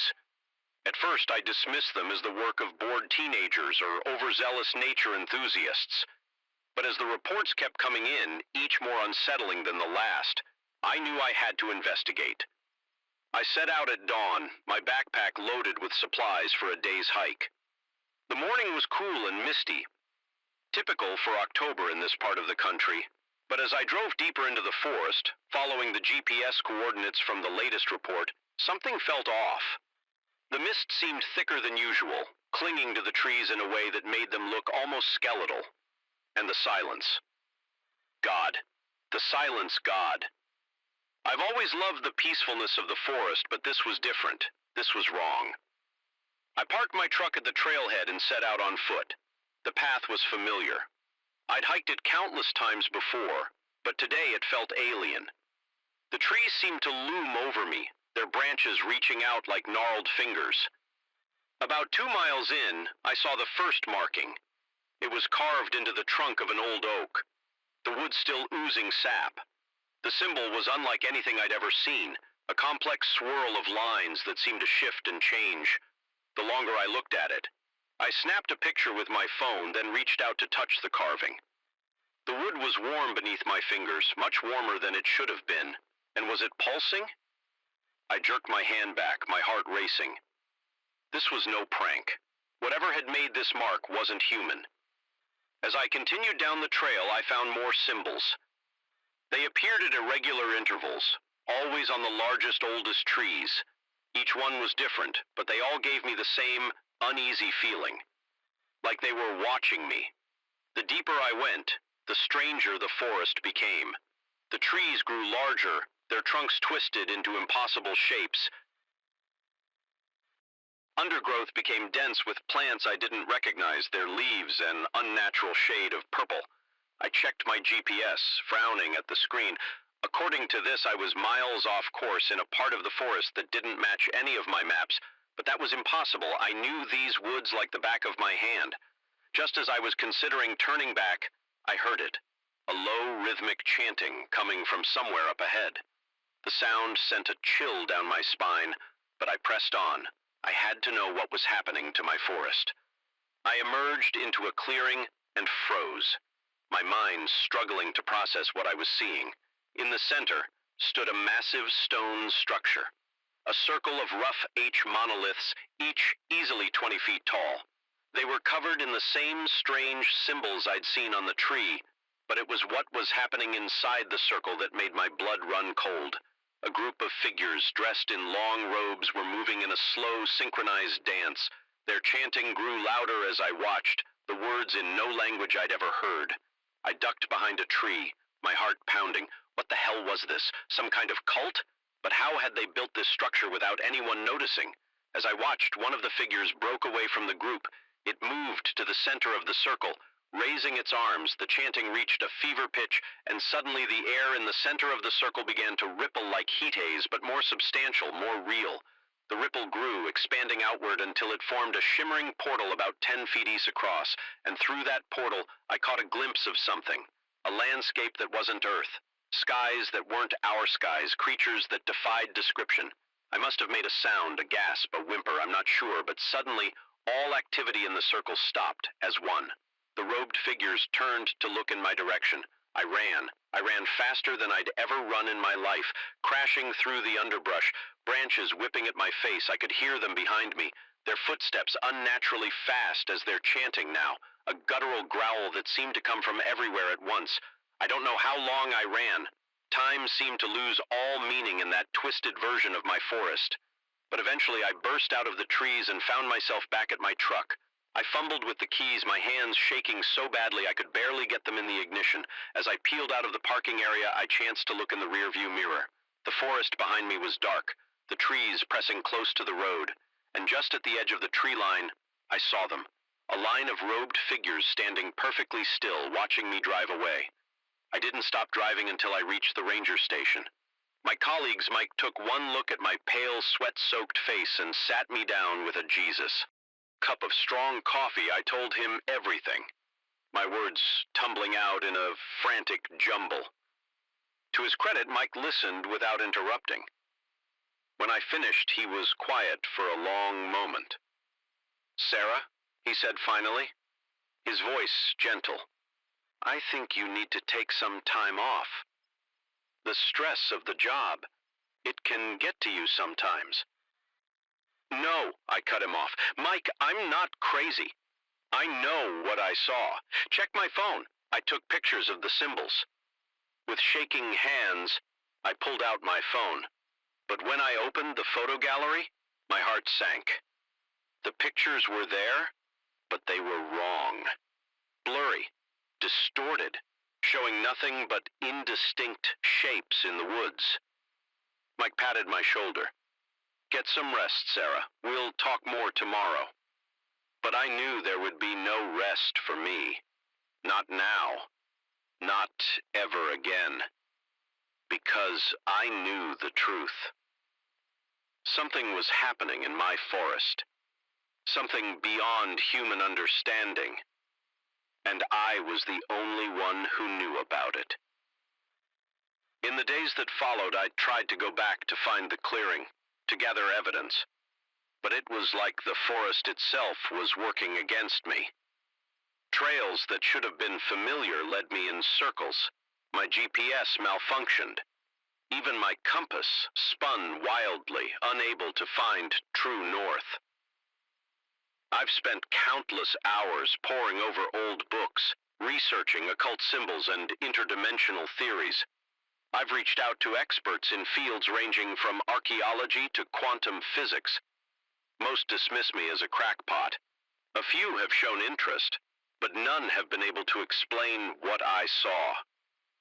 As I sit here now, writing this down, I can't help but look out my window at the forest that has been my home for so long. It looks the same as it always has, peaceful, serene. But I know the truth. I know what lurks in its depths. Sometimes, late at night, I think I can hear it. The chanting carried on the wind.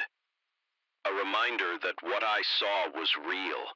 That somewhere out there in the heart of my forest, a door has been opened. A door to somewhere else.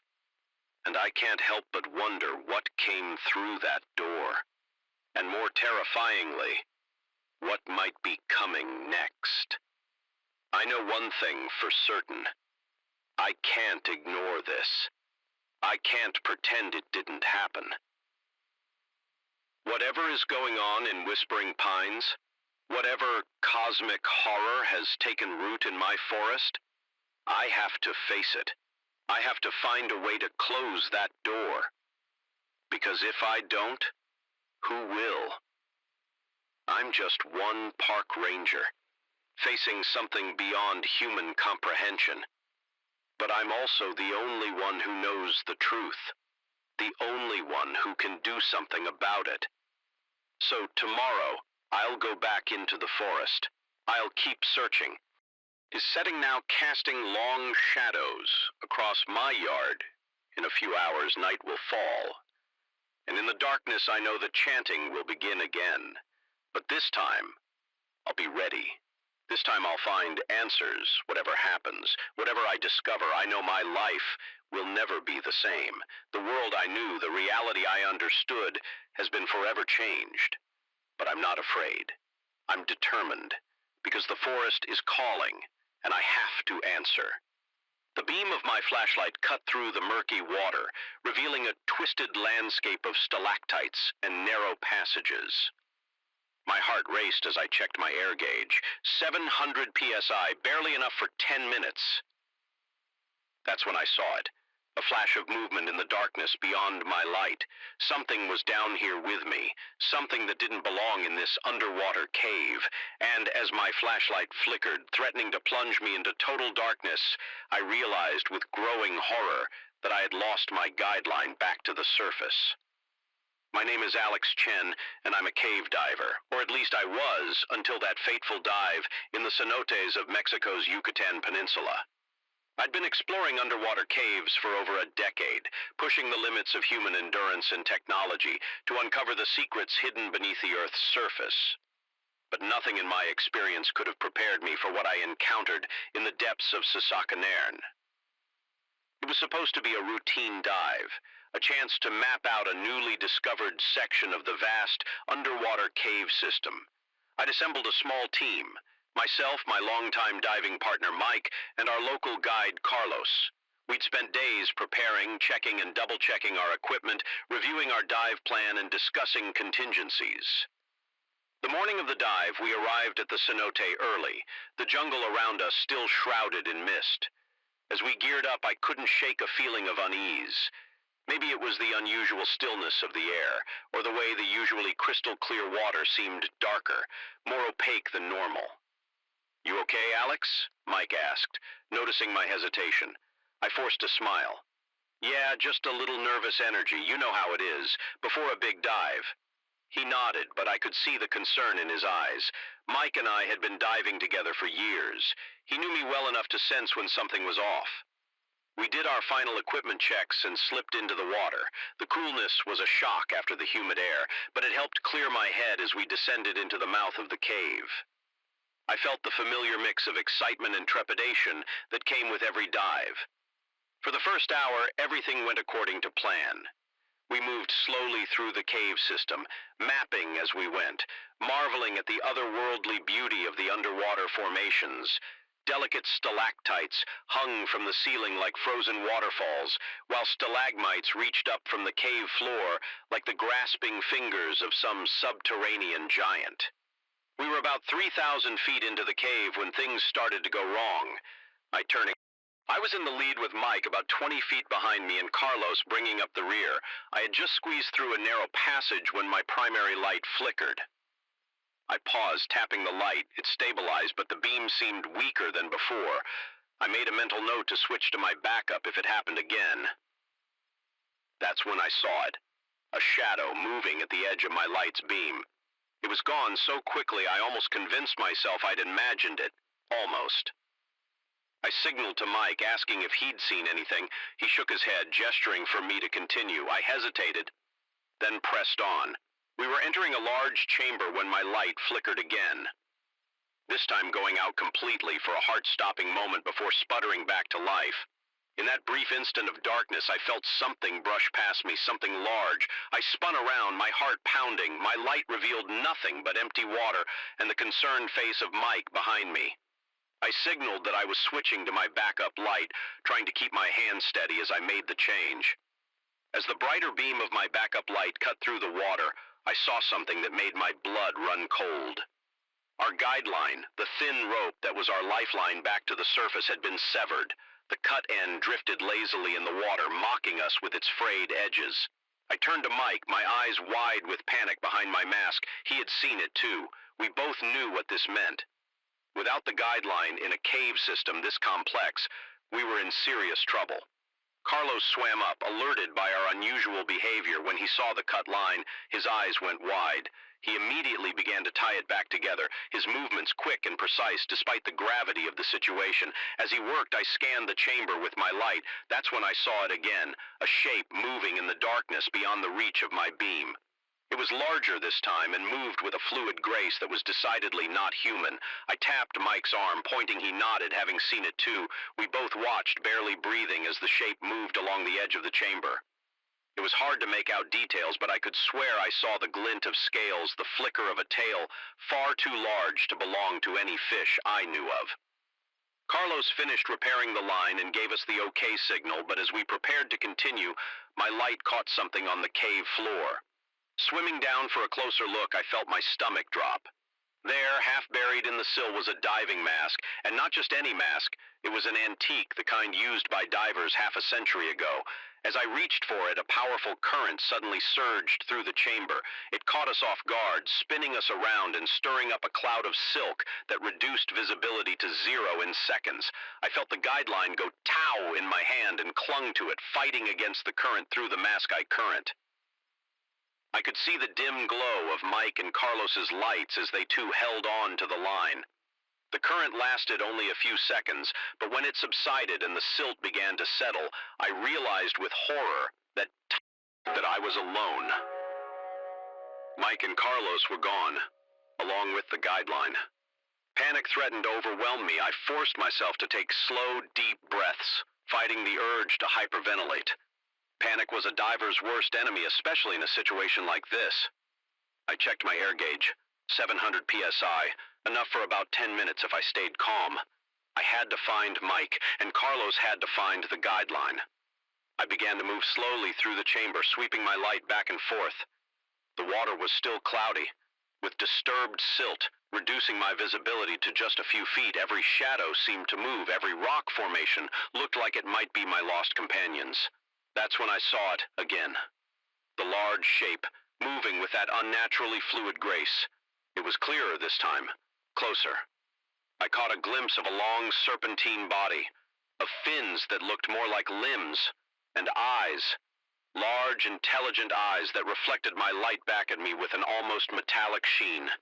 It wasn't a fish. It wasn't anything I'd ever seen before. And it was watching me. I froze, torn between the need to find my friends and the primal urge to flee from this unknown creature.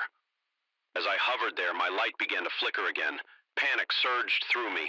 If my light went out, down here in the absolute darkness of the underwater cave, I was as good as dead. I fumbled from my backup to my backup, a small chemical light stick attached to my gear as I cracked it, casting a weak green glow around me. I saw movement again. The creature was circling me now, moving in ever-tightening spirals. My air was running low, my lights were failing. I was lost in an underwater labyrinth, and I was being stalked by something that by all rights shouldn't exist. In that moment, faced with the possibility of my own death, a strange calm came over me. If this was to be my end, I would meet it with open eyes. I stopped trying to flee and instead turned to face the creature as it came into the dim glow of my light stick. I saw it clearly for the first time. It was beautiful in an alien way. A mix of eel and salamander, with hints of something almost human in its eyes. And the shape of its head, it regarded me with what I could swear was curiosity. Slowly, the absolute darkness of the underwater cave, I was as good as dead. I fumbled from my backup to my backup, a small chemical light stick attached to my gear as I cracked it, casting a weak green glow around me. I saw movement again. The creature was circling me now, moving in ever-tightening spirals. My air was running low. My lights were failing.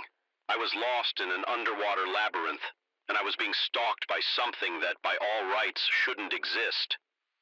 In that moment, faced with the possibility of my own death, a strange calm came over me. If this was to be my end, I would meet it with open eyes. I stopped trying to flee and instead turned to face the creature as it came into the dim glow of my light stick. I saw it clearly for the first time. It was beautiful in an alien way, a mix of eel and salamander, with hints of something almost human in its eyes and the shape of its head. It regarded me with what I could swear was curiosity. Slowly, deliberately, it raised one of its limb-likey fins and pointed, not at me, but past me, down one of the tunnels leading out of the chamber. I hesitated, unsure. Was it trying to help me, or lead me further into danger? But with my air running critically low, I realized I had no choice. I had to trust it. I began to swim in the direction it had indicated. To my surprise, it swam alongside me, its body undulating gracefully through the water. As we moved, I began to see signs I recognized, markers left by previous divers. We were heading towards an exit. Just as my air gauge hit 0, we emerged into another chamber. There, to my immense relief, were Mike and Carlos, looking as shocked to see me as I was to see them. And beyond them, the shimmer of open water. As we ascended, I looked back one last time. The creature hovered at the edge of the cave entrance, watching us go. It raised its fin in what I could only interpret as a wave, then vanished back into the depths. On the surface, we had a lot of explaining to do, to each other, to the authorities, to the scientific community. Our story of a lost underground creature guiding a diver to safety was met with skepticism by most, but I know what I saw. I haven't been cave diving since that day. The memory of those intelligent eyes and the darkness of that alien yet somehow familiar creature has stayed with me. It's changed how I see the world, how I understand the limits of what we know. There are things down there in the dark places of our world that defy explanation. Things that challenge everything we think we know about life on this planet. And sometimes, if we're very lucky, these things might just save us when we need it most. As I sit here writing this account, I can't help but wonder, will I ever see that creature again? And if I do, will I have the courage to follow it back into the depths, to uncover the secrets it guards? Only time will tell. But one thing's for certain, the underwater world will never look the same to me again. Up at the darkening sky, a frown creasing my forehead. The weather report had promised clear skies for at least another week as the snowfall intensified, obscuring the view of the valley below my cabin. A chill ran down my spine that had nothing to do with the sudden drop in temperature. Something was very wrong in these mountains, and I had a sinking feeling that the manuscript I'd come here to write was about to become terrifyingly real. My name is Liam Carter, and until that moment I was just another struggling novelist seeking solitude to finish my breakout book. At 35, I'd had moderate success with a few thriller novels, but nothing that could be called a real career. This new book was supposed to change all that. A horror story set in a remote mountain cabin where the protagonist finds herself isolated by a freak storm and stalked by something that shouldn't exist. I'd rented this cabin in the Rockies for a month, planning to immerse myself in the atmosphere and bang out the first draft. The owner, an elderly man named Frank, had given me an odd look when I told him what I was writing. "You might want to be careful what you wish for up here," he said, his weathered face serious. "These mountains have a way of responding to people's thoughts." I'd laughed it off at the time, chalking it up to local superstition. Now, as the snow swirled around my cabin, those words came back to haunt me. I closed my laptop and moved to the window, peering out at the rapidly whitening landscape. The snow was falling so thickly now that I could barely see the tree line at the edge of the clearing. My SUV, parked about 50 feet from the cabin, was already half buried. A gust of wind howled around the eaves of the cabin, sounding almost like a voice. I shook my head, trying to dispel the fanciful thought. I was letting the atmosphere get to me, that's all this was. Exactly the kind of weather I'd been hoping for to set the mood for my writing. I should be thrilled, so why did I feel like I was being watched? I turned away from the window, deciding to stoke up the fire and make some coffee. As I moved towards the fireplace, something caught my eye. There in the fresh snow on the cabin's small porch was a footprint. A very large, very inhuman footprint. My heart began to race. This couldn't be real. It had to be a trick of the light, or maybe some snow had fallen from the roof in a peculiar pattern. I grabbed a flashlight and cautiously opened the front door. The icy wind hit me like a physical blow, driving snow into my face. I raised the flashlight, illuminating the porch. The footprint was still there, even clearer now. It was huge, easily twice the size of my own foot, with long claw-like toes. And it wasn't alone. There was a trail of them, leading away from the cabin and into the woods. I slammed the door shut, my mind reeling. This couldn't be happening. The creature I'd been writing about, a sort of hybrid between a yeti and a Wendo, wasn't real. It was fiction, a product of my imagination. But as another howl of wind shook the cabin, sounding even more like a monstrous cry, I wasn't so sure anymore. I ran to my laptop, opening the document I'd been working on. My eyes scanned the words I'd written just hours earlier. The creature left tracks in the fresh snow, massive footprints that led into the dark heart of the forest.